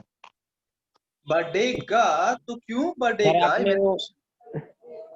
सर आपने वो एक बार एग्जांपल दिया था ना सर, उसमें उसके अंदर जो हाफ फिल्ड सबशेल है उसके अंदर पूरा फिल करता है और फिर अनफिल करता है, उसमें एनर्जी खर्च होती है और फिर टोटल एनर्जी डिक्रीज हो जाती है और फिर स्टेबिलिटी बढ़ती है। Correct. How will connect that here? यहाँ पे कैसे कनेक्ट करने वाले आप? देखो वहां पे क्या हो रहा है, इलेक्ट्रॉन जो है उसको वो हमने you are talking about this exchange energy है ना, एक्सचेंज एनर्जी जहां हमने पढ़ा था half filled d orbital and fully filled d orbital is more stable. वहां पे क्या हो रहा था, with in the same atom, वहां पे एक एटम के अंदर जो है ना, डिफरेंट डिफरेंट ऑर्बिटल्स के अंदर सेम सबशेल में ऑर्बिटल्स के इलेक्ट्रॉन जंप कर रहा था। पर यहाँ पे तो डिफरेंट डिफरेंट एटम्स है ना। मैं एक बेंजीन रिंग लेता हूं तो वहां पे 6 कार्बन एटम्स बना हुआ रिंग, करेक्ट। वो चार्ज और यहाँ पूरा चार्ज जो है एक एटम से और एक एटम में जंप कर रहा है। पर वैसा ही आप बोल सकते हो, सिमिलर कंसेप्ट है। अगर देखो, अगर चार्ज यहाँ वहां घूम रहा है, घूमने के लिए एनर्जी खर्च होता है कि नहीं होता है? होता है। होता है सर। जब वो चार्ज जो है डिस्ट्रीब्यूट होगा, यहाँ वहां घूमता रहेगा, तो वो मॉलिक्यूल का एनर्जी घटेगा कि बढ़ेगा? घटेगा। घटेगा। वो एनर्जी खर्च कर रहा है ना चार्ज घुमाने के लिए। और हम जानते हैं केमिस्ट्री में, lower is the energy, higher is the stability. जितना एनर्जी कम होगा उतना स्टेबिलिटी ज्यादा होगा। तो रेजोनेंस की वजह से क्या हो रहा है, क्योंकि चार्जेस जो है मूव कर रहे हैं और चार्जेस को मूवमेंट करने से क्या हो रहा है, रेजोनेंस एनर्जी रिलीज हो रहा है, एनर्जी रेजोनेंस में खर्च हो रहा है। इसकी वजह से ओवरऑल एनर्जी जो मॉलिक्यूल का है वो घट रहा है, और एनर्जी घटने की वजह से स्टेबिलिटी क्या हो रहा है, बढ़ रहा है। Stability is increasing, stability is increasing, correct? Everybody got it? Yes sir. Yes sir. मानव मिश्रा ने आशीर्वाद दिया है, कुछ बोलना है क्या आपको मानव मिश्रा? Yes sir. हाँ जी बोलिए जी। सर वो आप फिर से समझा सकते हैं क्या एक बार, रेजोनेंस का वो जो डिक्रीज होती है एनर्जी? क्या आप डिस्कनेक्ट हो गए थे क्या? यस मतलब सर आवाज नहीं आ रही थी।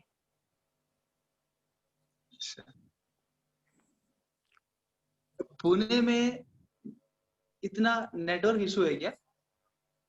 राउटर है। Pune is a metropolitan city ना, वहां तो नहीं होना चाहिए।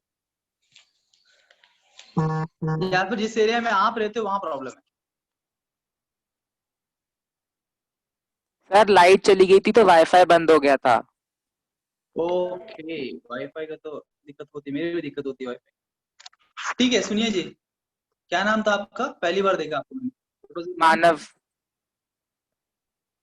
मानव, मानव जी।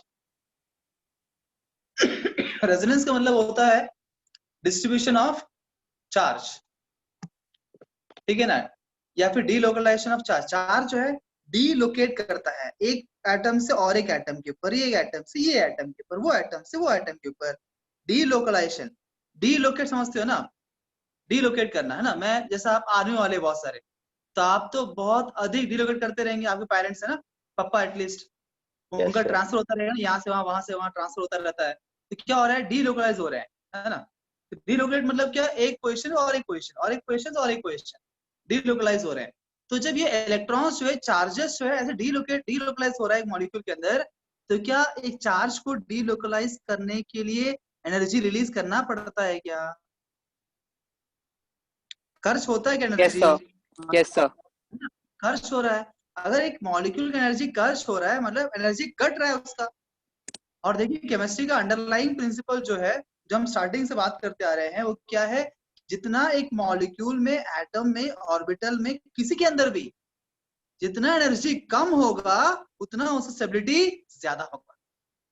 Lower is the energy, higher is the stability. This is the principle of chemistry. Sir yes sir. इसीलिए जो है हम बोलते हैं कि रेजोनेंस के होने से मॉलिक्यूल स्टेबिलिटी क्या हो जाएगा, बढ़ जाएगा। Is this statement meaningful to you now? Yes sir. Because of resonance, the stability of molecule increases.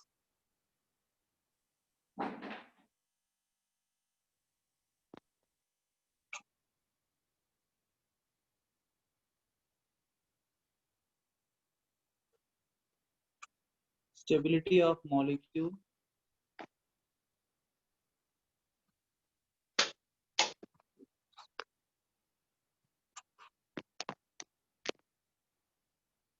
Reason क्या है?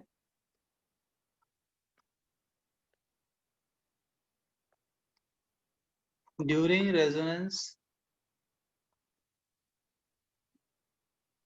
as the delocalization of charge takes place, energy is released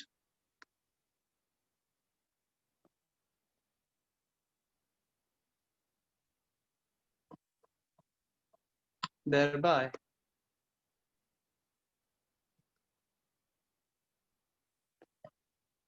decreasing the overall energy of the molecule and hence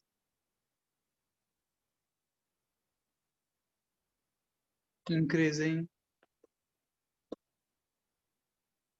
the stability. Note किया आपने? Yes, sir. Yes sir. Sir 1 minute.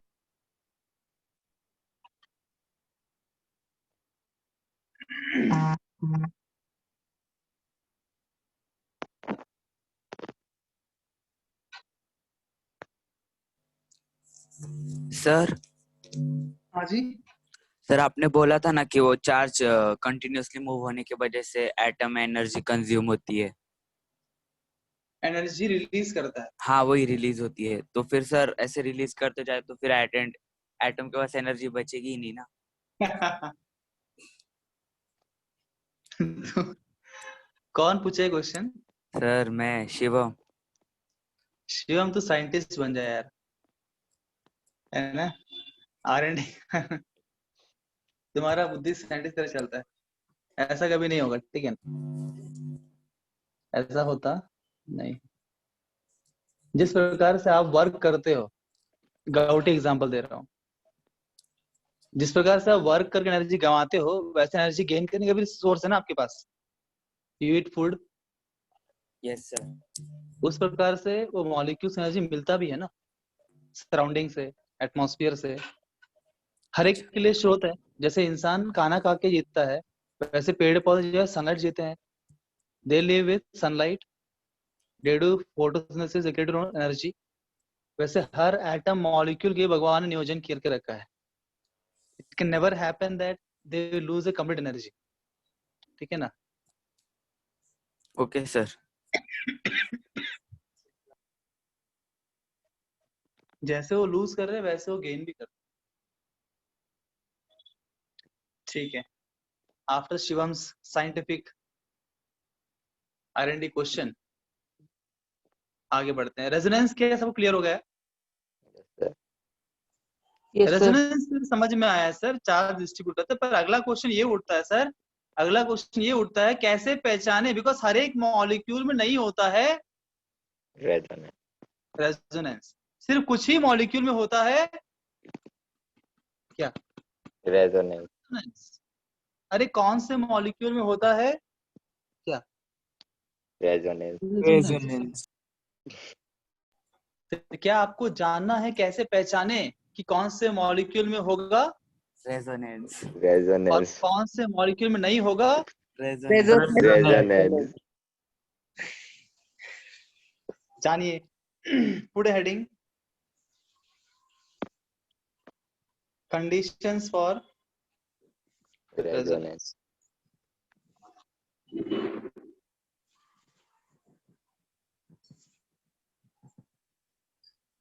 हम कैसे पहचानेंगे कि इस compound में रेजोनेंस होगा, इस कंपाउंड में नहीं होगा? तो उसके लिए सिंपल कंडीशन देता हूं मैं।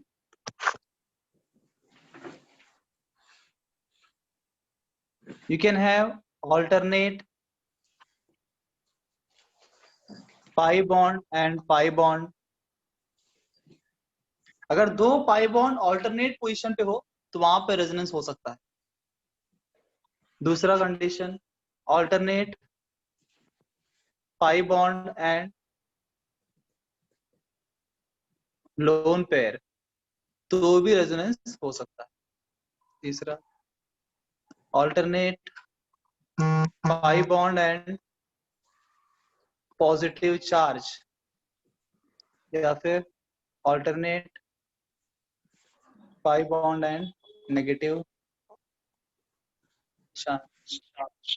इनमें से कोई भी कंडीशन रहो तो रेजोनेंस होगा। क्या बोले? तो सेइंग समथिंग? सर आपका वॉइस डबल आ रहा है।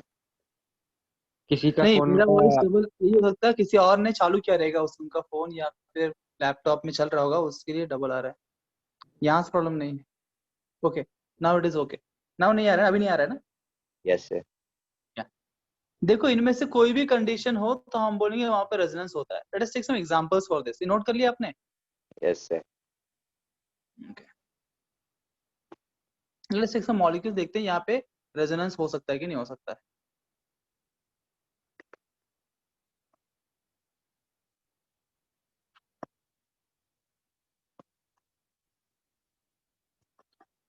बताओ यहाँ रेजोनेंस पॉसिबल है कि नहीं है? सब पॉसिबल है। यहाँ पाई बॉन्ड है, ठीक है। Yes sir. पाई बॉन्ड के ऑल्टरनेट में और एक पाई बॉन्ड दिख रहा है आपको यहाँ पे। ऑल्टरनेट मतलब क्या? Pi bond, sigma bond, pi bond, एक छोड़ के, है ना। तो मैं बोलता हूँ you will have alternate day classes. उसका मतलब क्या? मंडे को लूंगा तो वापस कब लूंगा? वेडनेसडे को लूंगा, फिर फ्राइडे को लूंगा। फ्राइडे। ऑल्टरनेट मतलब बीच में आप एक स्किप कर देंगे, बीच में एक डे आपको स्किप कर देने का है। वैसे बोलते हो ऑल्टरनेट पाई बॉन्ड मतलब पाई बॉन्ड फिर बीच में एक बॉन्ड होगा, वो सिग्मा ही होगा बाय डिफॉल्ट। बीच में सिग्मा फिर पाई, पाई सिग्मा पाई, या फिर पाई सिग्मा लोन पेयर, या फिर पाई सिग्मा प्लस चार्ज, या फिर पाई सिग्मा माइनस चार्ज। इनमें से कोई भी कंडीशन हो वहां रेजोनेंस होता है। अगर यहाँ पे कंडीशन हो रहा है, यहाँ रेजोनेंस हो सकता है, यहाँ रेजोनेंस पॉसिबल है।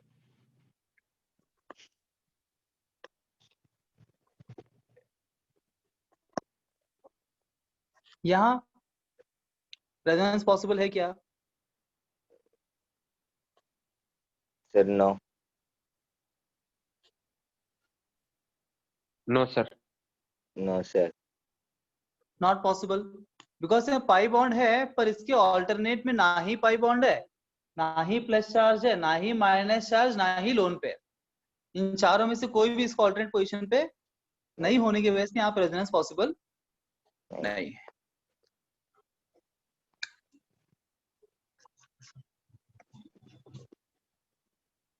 यहाँ सर नहीं। पॉसिबल है sir. No sir, not possible. Not possible. No sir. ये कुछ भी Not अल्टरनेट नहीं है। बिकॉज ये पाई बॉन्ड है, इसका ऑल्टरनेट मतलब क्या, मैं केवल पाई सिग्मा, ये सिग्मा, यहाँ पाई बॉन्ड चाहिए था ना आपको, यस या सर। तो फिर पाई सिग्मा यहाँ पाई बॉन्ड चाहिए था, Yes, sir. समझ रहे हो? ऑल्टरनेट पोजीशंस में नहीं है ये। ऑल्टरनेट पोजीशन दो पाई बॉन्ड तो है, but this two pi bonds not in the alternate position, तो hence resonance is not possible. Is the point clear? Yes sir.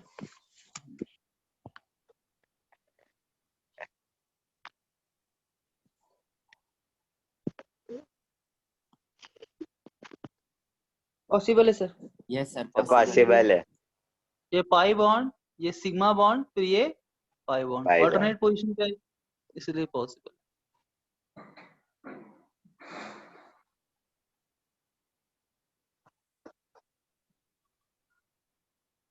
सब पॉसिबल है।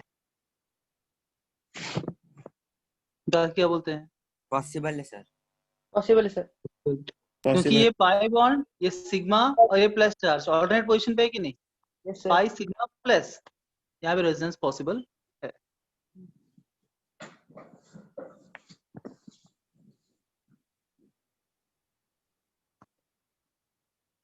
Sir not possible. No sir, नहीं होगा क्यों नहीं हो रहा है? सर। अल्टरनेट नहीं है ना। अल्टरनेट नहीं है। ऑल्टरनेट पोजीशन पे नहीं है ना?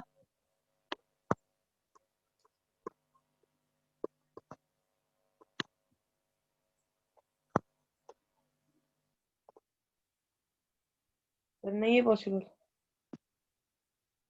नहीं पॉसिबल। सर है। है। सर है। This is NO2 N double bond हो। हाँ सर, पॉसिबल है। है। Yes sir. Pi bond, single bond, pi bond, yes है सर। कि नहीं? ऑल्टरनेट Yes, पाई sir. बॉन्ड पॉसिबल है कि नहीं है? है ना सर। सर है।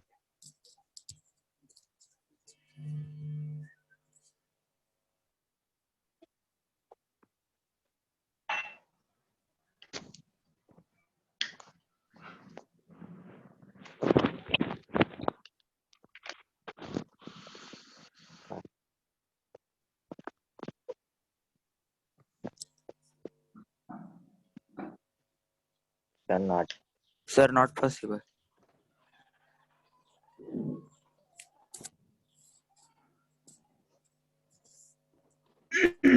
अरे हाँ। अब है। क्या बोलते हो? अबे सर हाँ? है। हाँ अब हो सर गया? समझा। सिर पर भी हो गया। हो गया सर। तो pi bond, single bond, loan पे। लोन पेयर, तो लोन पेयर से ऑल्टरनेट में मतलब ये भी रेजोनेंस यहाँ पॉसिबल है। समझ में आ रहा है ना क्या कर रहा हूँ मैं? Yes yes sir. सर।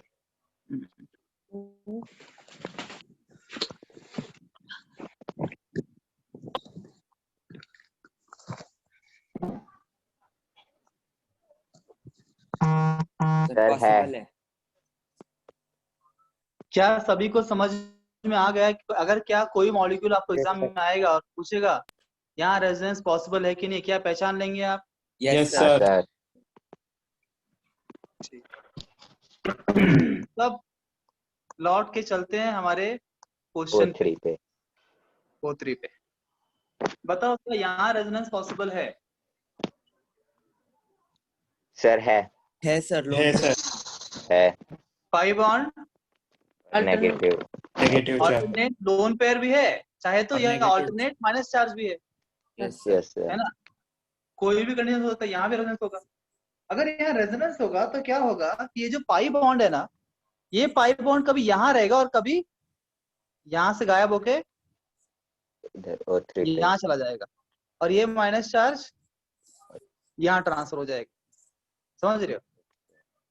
ये पाई बॉन्ड यहाँ से यहाँ चला गया, वापस से फिर पाई बॉन्ड यहाँ से यहाँ आ जाएगा। Sir distribution of pi electrons या चार्ज,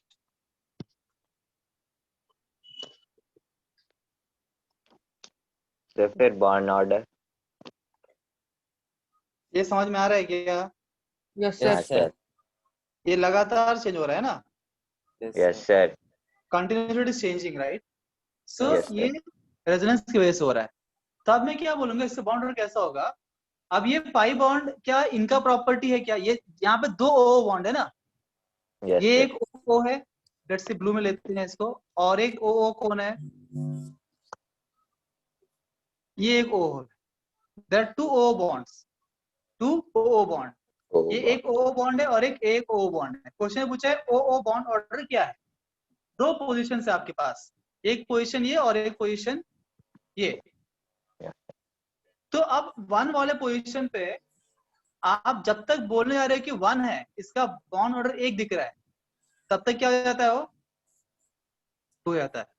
फिर अब उसने दो हो गए, जैसा आप बोलने जाते दो हो गए, तब तक वो एक हो गए, है ना? एक दो एक दो एक दो एक दो। उसका मतलब क्या हुआ? यहाँ पे एक बॉन्ड फिक्स है, कौन सा बॉन्ड? सिग्मा बॉन्ड, है ना? Sigma bond. ये सिग्मा बॉन्ड भैया इसके लिए और इसका सिग्मा बॉन्ड फिक्स है, जो चेंज नहीं हो रहा है। मतलब एक एक बॉन्ड दोनों का फिक्स है। सिर्फ पाई बॉन्ड जो है दोनों शेयर कर रहे हैं, बोल सकता हूँ they are sharing pi bond. ये पाई बॉन्ड ना ही पूरा इसका प्रॉपर्टी है, ना ही पूरा इसका प्रॉपर्टी। तो हम क्या बोलेंगे? दोनों का आधा आधा प्रॉपर्टी है, इसके ऊपर दोनों का आधा आधा अधिकार है।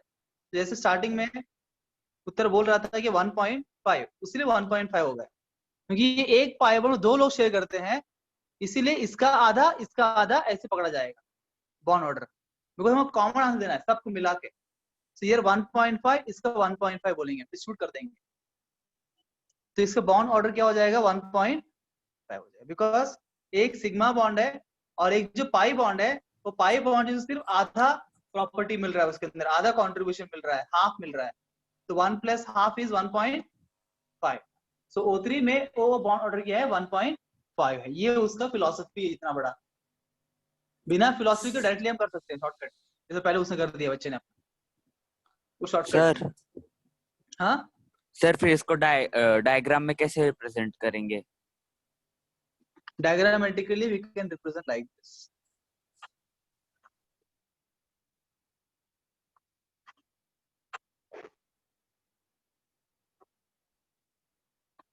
We represent it by partial bonds and partial charges like this. ये डायग्रामेटिक रिप्रेजेंटेशन है रेजोनेंस का, रेजोनेंस मॉलिक्यूल। इसका मतलब क्या? पार्शियल बॉन्ड, क्योंकि बॉन्ड यहाँ घूम रहा है, फिक्स नहीं है, दोनों दिखाएंगे पार्शियल बॉन्ड, और चार्ज भी यहाँ वहां शिफ्ट हो रहा है बार बार, तो हम पार्शियल चार्ज दिखाते हैं। Anyhow, these things you study in deeper about resonance structures, canonical forms, resonance hybrid, all these things in organic chemistry. फिलहाल बस इतना पुरतक आप। किसी को शंका? इतना पढ़ा अभी तक क्या? No sir. तब कुछ क्वेश्चंस लेते हैं, समझते हैं इन बातों, ठीक है ना? एक फेमस क्वेश्चन है जेई का और नीट का, वो दिया रहता है CO, CO2 और CO3 2-, और बोलता है इन तीनों का बॉन्ड ऑर्डर का सीक्वेंस अरेंज करिए, है ना? इंक्रीजिंग डिक्रीजिंग ऑर्डर में अरेंज करो। तब देखो जो मैंने 3 केस बताया ना अभी आपको, वो तीनों केस एक क्वेश्चन में लागू हो गया। Yes sir. ये एक क्वेश्चन में तीनों केस। पहला डायटोमिक मॉलिक्यूल है, ठीक है, ये एमओटी फॉलो करेगा, ये दोनों एमओटी फॉलो नहीं करेंगे। ये करेगा तो निकाल लेते हैं। व्हाट इज द Z की वैल्यू यहाँ पे? 14। तो इसका बॉन्ड ऑर्डर क्या होगा? 3। खत्म हो गया मैटर, इसका क्लोज्ड एमओटी से। अब ये एमओटी फॉलो नहीं करेंगे, मतलब you want structure. If you draw structure, CO2 structure कैसा? ऐसा है CO2 का, एंड CO3 2- इज ये CO3 2-। अब ये वाले केस में यहाँ भी CO का बॉन्ड ऑर्डर 2 है और यहाँ भी 2 है, तो इसका आंसर क्या होगा? 2 होगा, 2 फर्स्ट केस, है ना? अब ये वाले केस में यहाँ 2 यहाँ 1 यहाँ 1 अलग अलग हो गए। जब अलग अलग हो गया तो मैंने क्या बोला, वहां पे क्या हो रहा है, एवरेज रेजोनेंस हो रहा है। रेजोनेंस अगर अलग अलग मिल रहे हैं मतलब वहां पर रेजोनेंस हो रहा है। तो देखो Yes, अब sir. मैं रेजोनेंस कंसेप्ट को गोली मारो, ठीक है ना, सिंपली समझो इसको ऐसे। रेजोनेंस मतलब बेसिकली अगर रेजोनेंस भी करते हैं, बेसिकली क्या हो रहा है कि एक पाइप बॉन्ड जो घूमता रहेगा ना, कभी यहाँ आएगा कभी यहाँ आएगा। क्या फिक्स है जी, क्या फिक्स है, सिग्मा बॉन्ड फिक्स है। सिग्मा रेजोनेंस में बॉन्ड कभी भी सिग्मा बॉन्ड का डिलोकेशन नहीं होता है। Yes, sir. रेजोनेंस से डिलोकेशन ऑफ पाई बॉन्ड या चार्ज का डिलोकेशन होता है। तो ये पाई बॉन्ड जो है, जितने पोजीशन है आपके सीओ बॉन्ड का, एक पोजीशन, दो पोजीशन, तीन पोजीशन, 3 हर एक पोजीशन पे क्या फिक्स, एक सिग्मा फिक्स है, हर एक का एक सिग्मा फिक्स है। बस पाई बॉन्ड जो है 3 लोगों को बांटना है। मान लो चॉकलेट है आपके पास, कितने चॉकलेट्स यहाँ पे, 1 2 3 4 चॉकलेट्स है। ये 4 बॉन्ड 4 चॉकलेट दे रहा है, देयरफॉर चॉकलेट्स। और कितने पोजीशन है, 1 2 3 3 सीओ बॉन्ड है। ये 3 सीओ जो है 3 स्टूडेंट की तरह है, 3 बच्चे हैं। 3 बच्चों को 4 चॉकलेट को बांटना है। कैसे बांटेंगे, डिवाइड पर बच्चा कितना मिलेगा, 4 चॉकलेट और 3 1.2 बच्चे, 4/3 सर 1.33 1.3। 4 बच्चे सॉरी 4 चॉकलेट है और 3 को डिस्ट्रीब्यूट करना है, तो 4/3 हो जाएगा ना। That is 1.33 is the bond order of CO2-. Simple है, पूरा रेजोनेंस समझ कुछ फायदा भी नहीं है इधर करने के लिए, शॉर्टकट है, कर लो, टाइम से हो जाता है। पर वो कंसेप्ट के आधार पे ये सब हो रहा है, उसलिए वो कंसेप्ट बता दिया मैंने। तो बताओ किसका सबसे ज्यादा बॉन्ड ऑर्डर है यहाँ पे, हाईएस्ट बॉन्ड ऑर्डर कहाँ पे है, CO का। उसके बाद CO2 फिर CO2-. 3 to 1.33। किसी को शंका, नो सर, एवरीबॉडी।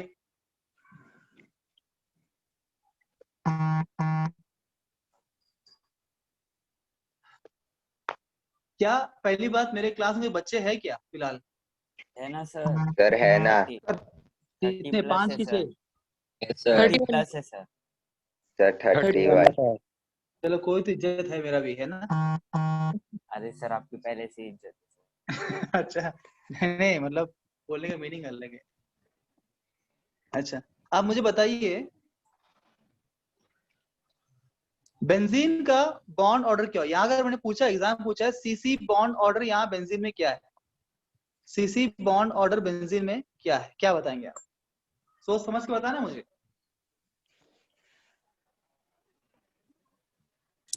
सर 2.5। 2.5 मैंने क्या बोला तुमको, 1.5 सोच समझ के 1.5 सर 1.5 आएगा ना। Yes sir. बोलो कितने सीसी है यहाँ पे, how many CC bonds are there, 1 2 3 4 5 6। मतलब हमारे पास 6 बच्चे हैं ना, 6 बच्चे हैं। कितने चॉकलेट है यहाँ पे, मतलब कितने बॉन्ड है, 1 2 3 4 5 6 7 8 9 बॉन्ड है। 9 चॉकलेट है और 6 बच्चे हैं, पर बच्चा कितना मिलेगा,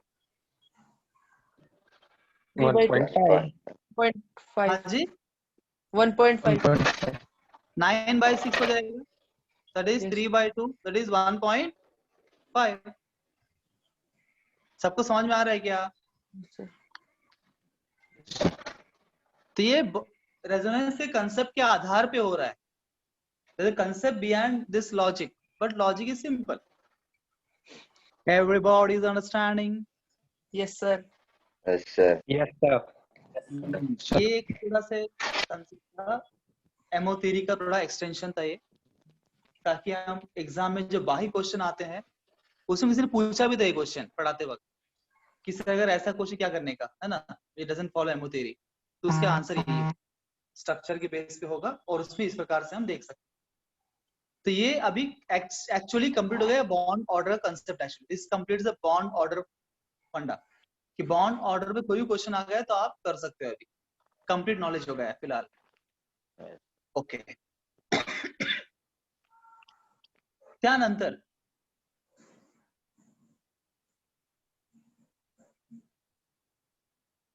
थोड़ा एनसीईआरटी से बात करता हूँ।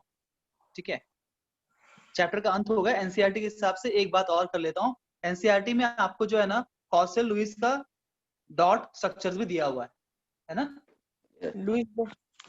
Levi's Lewis dot structures. Yes sir. NCERT में एक और टॉपिक जो है स्टार्टिंग में आप देखेंगे ये टॉपिक दिया हुआ है, तो इसके बारे में बात कर लेते हैं। ये ऑलरेडी पता भी होगा आपको, बचपन में पढ़ा भी होगा आपने, सब लुईस पिछले डॉट क्लास। स्ट्रक्चर। तो डॉट डॉट बनाने का मतलब कुछ नहीं। For Yes, sir. एग्जांपल वो बोलता है O2 मॉलिक्यूल है, अभी हम कैसे बनाते हैं O2 मॉलिक्यूल, हम बनाते हैं O डबल बॉन्ड O। अब लुईस कैसे बनाएगा, लुईस बोलेगा नहीं डबल बॉन्ड नहीं डालूंगा मैं, मेरा टेक्निक कैसे बोलता है, ऑक्सीजन के ऑटो में 6 इलेक्ट्रॉन्स है, 1 2 3 4 5 6, और इसके भी 6 है, 1 2 3 4 5 6। बोलते ये क्या डबल बॉन्ड जैसा है, this is like A double bond. ये O2 को डॉट से डिनोट करो, दे आर शेयरिंग। थोड़ा और प्रॉपर हमको दिखाना है कि वो शेयर कर रहे हैं, तो फिर क्या करते हैं, कभी कभी we draw it like this, हम ऐसे बना लेते हैं डॉट्स डालने के बाद। मतलब क्या, अब ये जो 4 इलेक्ट्रॉन है, एक जो कॉमन एरिया में है इंटरसेक्शन में, ये 4 इलेक्ट्रॉन ऑक्सीजन के भी है और ये ऑक्सीजन के भी, दोनों ऑक्सीजन के, ये कॉमन इलेक्ट्रॉन्स है। तो 4 यहाँ पे ऊपर नीचे 2 तो 4 हो गए, और 4 कॉमन 8 हो गए, इसके भी 8 हो गए, दोनों का ऑक्टेट पूरा हो गया। लुईस डॉट स्ट्रक्चर और ऑक्टेट रूल दोनों आपस में जुड़े हुए हैं। लुईस नहीं देता ऑक्टेट रूल। ऑक्टेट रूल क्या बोलता है, हर एक मॉलिक्यूल, जो ही मॉलिक्यूल बनता है, उस मॉलिक्यूल में हर एक एटम का ऑक्टेट कंप्लीट होता है। Octet rule says that in every molecule, जब भी केमिकल रिएक्शन में नया कंपाउंड बनता है, मॉलिक्यूल्स बनते हैं, तो वहां पे हर एक एटम का या तो डुप्लेट या तो ऑक्टेट पूरा होता ही होता है, होता ही होता है। बोलता है कौन, लुईस। लुईस बोलता है according to the octet rule, पर ऐसा नहीं होता है, पर ऐसा नहीं लुईस क्या बोलता है, ऐसा होता है, होता ही होता है ना। वो बहुत कॉन्फिडेंट है लुईस, है ना, कुछ ज्यादा ही कन्विंस्ड एंड कॉन्फिडेंट है। ओवर पर मैं क्या बोल रहा हूँ, ऐसा नहीं होता। हमेशा नहीं होता है, ठीक है ना, कभी कभी होता है, कभी कभी आपकी बात भी सही है, परंतु हमेशा ऐसा नहीं होता। जैसे यहाँ पे आपका तुक्का लग गया है ना, O2 मॉलिक्यूल में ऑक्सीजन का भी ऑक्टेट पूरा हो गया, इसका भी पूरा हो गया, दोनों ऑक्सीजन पूरा हो गए, यहाँ पे ऑक्टेट रूल फॉलो हो गया। लुईस खुश, लुईस खुश, देखा मैंने बोला था ना ऐसा होगा, मैं बोला एकदम सही है भैया। एक और एग्जांपल लेते हैं, CO2 लेते हैं, कार्बन 1 2 3 4, ऑक्सीजन 1 2 3 4 5 6।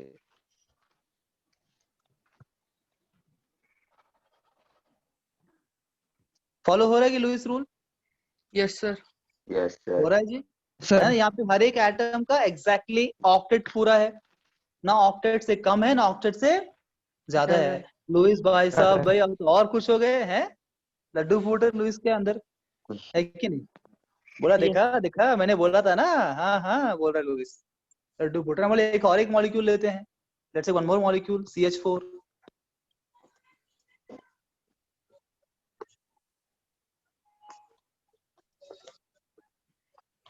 Ethane.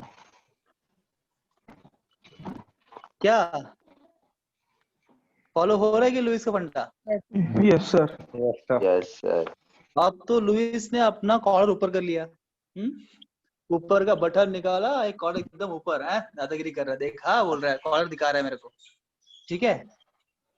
देख रहे हो ना कैसे भाव कर रहा है लुईस? Yes sir. हाँ, जब किसी का अहंकार बहुत ज्यादा बढ़ जाता है ना, तो गुरु का काम होता है अहंकार को तोड़ना। Let's take the molecule called as BF3. BF3 structure कैसा होगा, स्ट्रक्चर BF3 का?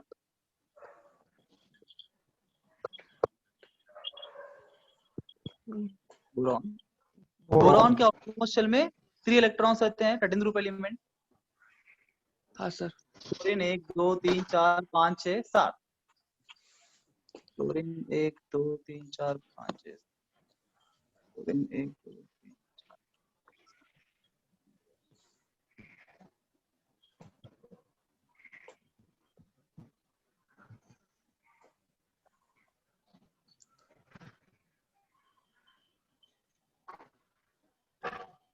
बताओ क्या पूरा हो रहा है ऑक्टेट रूल? नो नहीं सर। सर। नो सर 2 बचे हैं। No sir. किसका पूरा नहीं हो रहा है? बोरॉन। बोरॉन। बोरॉन का। भाई एक बालराजू आया बिफोर बालराजू सर, है ना? Yes sir. लुईस का सारा अहंकार चकना चूर हो चूर कर। गया। हाँ जी, कॉलर नीचे कर भैया, लुईस कॉलर नीचे कर, कॉलर नीचे। हाँ समझ रहे हो, देख रहे हो? तुमने क्या बोला, हर एक मॉलिक्यूल में हर एक एटम का ऑक्टेट पूरा होता है, पर मैं दिखा रहा हूँ आपको ऐसा मॉलिक्यूल जो नेचर में एग्जिस्ट करता है, BF3 वेरी फेमस मॉलिक्यूल, जहां बोरॉन का ऑक्टेट पूरा नहीं है, लेस देन ऑक्टेट है ना? अगर यहाँ ऑक्टेट नहीं है तो फिर क्या है? बोरॉन का यहाँ पे ऑक्टेट नहीं है तो क्या है? कौन पेयर? 6 स्टेट क्या है? 6 जिसके आउटमोस्ट 6 इलेक्ट्रॉन, तो उसको 6 स्टेट बोलते हैं। ठीक है, 8 को ऑक्ट बोलते हैं, 6 को 6 स्टेट बोलते हैं। यहाँ पे एक्सेप्शन हो गया, यस सर। या फिर बोलो लिमिटेशन हो गया। This are the limitations of Lewis, या फिर ऑक्टेट का लिमिटेशन है। कैसे भी मॉलिक्यूल नेचर में है जिसके अंदर एटम का ऑक्टेट से भी कम इलेक्ट्रॉन है, जरूरी नहीं कि ऑक्टेट पूरा होना चाहिए, पूरा करने की कोशिश करते हैं, मुझे ही पता है। हर एक एलिमेंट हम जानते हैं ना, they form compounds to fulfil their octet, they try their best to do that, but सभी सक्सेसफुल नहीं होते। नीट और जेई के लिए सब तैयारी करना चाहते हैं, सब लगे रहते तैयारी में, पर सबका नंबर लगता नहीं है। उसी प्रकार से एक और एग्जांपल लेते हैं। लुईस बोलता है, तुमने एक ही एग्जांपल, और एग्जांपल देता हूं मैं। SO3 मॉलिक्यूल लेते हैं, सॉरी बॉन्ड नहीं बनाएंगे, लुईस गुस्सा आएगा। Let us have a dots.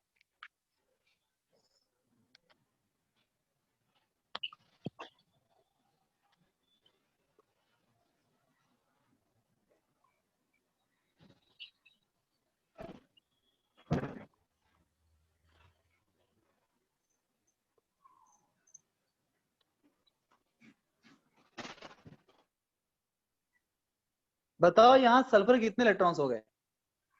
Sir 10 है सर। 12 12 इलेक्ट्रॉन्स हो गए ना? Yes sir. 12 को हम ऑक्टेट बोलते हैं क्या? Sir no. हाँ लुईस भाई साहब, मैंने आपको ऐसा भी एग्जांपल दी जहाँ पे ऑक्टेट से कम है, और ऐसा भी एग्जांपल जहाँ पे ऑक्टेट से ज्यादा है। दोनों मॉलिक्यूल्स पॉसिबल है, तो ऑक्टेट होना जरूरी नहीं। इसको बोलते हैं एक्सपैंडेड ऑक्टेट। Expanded octet. जब भी ऑक्टेट से ज्यादा हो जाए तो उसको बोलते हैं expanded octet. More than octet is expanded octet. And ये एक्सपैंडेड ऑक्टेट जो है ना, सिर्फ जो थर्ड पीरियड ऑनवर्ड्स जो एलिमेंट्स वो दिखा सकते हैं। सेकेंड पीरियड के एलिमेंट्स कभी भी ऑक्टेट से ऊपर नहीं हो सकते हैं। सेकेंड पीरियड के एलिमेंट्स कभी भी अबव ऑक्टेट पॉसिबल नहीं है। expanded octet can be exhibited only by the elements of third period onwards, third period and third period onwards, जो भी पीरियड के एलिमेंट वही दिखाते हैं। The reason for that is to exhibit expanded octet they need to have empty orbitals, empty d orbitals, और d orbital शुरू होता है थर्ड शेल से, और थर्ड शेल शुरू होता है थर्ड पीरियड से। Is the point clear? Yes sir. Yes sir. तो ये भी एक बात थी। तो यहाँ पे इस चैप्टर को हम द एंड बोलते हैं, और कल जो है, जो समय हमारे पास 2 घंटे का है, हम इस चैप्टर के क्वेश्चन सॉल्व करेंगे, ठीक है ना? Yes sir. क्या हो रहा है, हमारे लेक्चर के बीच में गैप सफिशिएंटली आ रहा है आपके स्कूल की वजह से, है ना? क्या आप अपने स्कूल को बंद कर सकते हो? सर अभी बोलो। हाँ पॉसिबल नहीं है ना? No sir. अवेलेबल है वो सिचुएशन के अनुसार, क्योंकि गैप बीच में गैप आने की वजह से क्या हो रहा है, मेरे को लगता है उसीलिए आप भूल रहे हो पीछे का। आप ना Yes, बार बार sir. कनेक्ट नहीं कर पा रहे हो, तो हम कह रहे हैं कल एटलीस्ट क्वेश्चंस के माध्यम से एक बार पूरा चैप्टर वापस रिवाइज कर लेते हैं। When we solve different different questions of different topics, during solving of questions अगर आपको कंसेप्ट ध्यान में ना आ जाए तो मुझे बोल देना, तो वापस से एक बार टॉपिक को रिवाइज कर लेंगे। उस तरह से चैप्टर रिवीजन भी हो जाएगा और क्वेश्चन सॉल्विंग भी हो जाएगा। और मुझे लगता है कि ऑलरेडी मैंने केमिकल बॉन्डिंग पे शीट पोस्ट किया था। हाँ सर किया है सर, उसका जो पहला पार्ट Level कर 2. गया था, लेवल 2 छोड़ा है बस, आपने बोला था हाँ, चैप्टर लेवल 2 आपने लेवल 1 सॉल्व किया है ना? Yes sir. हाँ सर। अगर नहीं किया हो तो आज आप कर लेना, ठीक है? कल मैं उसका लेवल 2 करूंगा यस क्लास सर। में, ठीक है? I will move from the level 2 onwards. Level 1 में कुछ शंकाएं हो तो भी हम कल दूर कर लेंगे आपका, और यस लेवल सर। 2 का यस सर। हम सॉल्विंग भी करेंगे, ठीक है? Thank you very much. Thank you sir sir. मेरा hi doubt, sir. Thank you sir. किसी को डाउट है क्या? हाँ सर, मेरा वो क्या बोलते हैं, पेनिट्रेटिंग पावर वाला। हाँ, पेनिट्रेटिंग पावर क्या होता है पुत्र? देखो, पहली बात, the sequence of penetrating power is S P D है। D F. ये फैक्ट है, हाँ ये कोई लॉजिक से मैंने नहीं बोला, ये फैक्ट है। ये फैक्ट पे लॉजिक लगाते हैं। ये मीनिंग क्या है उसका?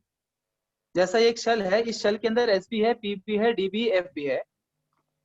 ये एसपीडीएफ जो ऑर्बिटल्स उसके अंदर के इलेक्ट्रॉन है ना, तो हम Yes, ये sir. अगर मैं ये बोल रहा हूँ कि एस का पेनिट्रेटिंग पावर बहुत ज्यादा है, उसका मतलब ये हुआ जो एस ऑर्बिटल में जो इलेक्ट्रॉन है ना, वो इलेक्ट्रॉन न्यूक्लियस के सबसे अधिक नजदीक आ रहा है। It is penetrating inside the atom in one sense. और जब पी का उससे कम है, मतलब पी का इलेक्ट्रॉन यहाँ तक आ सकता है, बस यहीं तक आया, और डी का इलेक्ट्रॉन सिर्फ यहाँ तक आ सकता है मैक्सिमम, और एफ का सिर्फ यहाँ तक आ सकता है। जिसका इलेक्ट्रॉन न्यूक्लियस के, इलेक्ट्रॉन जो घूमता है ना ऑर्बिटल के अंदर, घूमते घूमते जो सबसे नजदीक न्यूक्लियस के रहेगा, जितना नजदीक न्यूक्लियस से पहुंच सकता है, बोलेंगे कि उसका पेनिट्रेटिंग पावर उतना ज्यादा है। समझ में आया? Yes sir.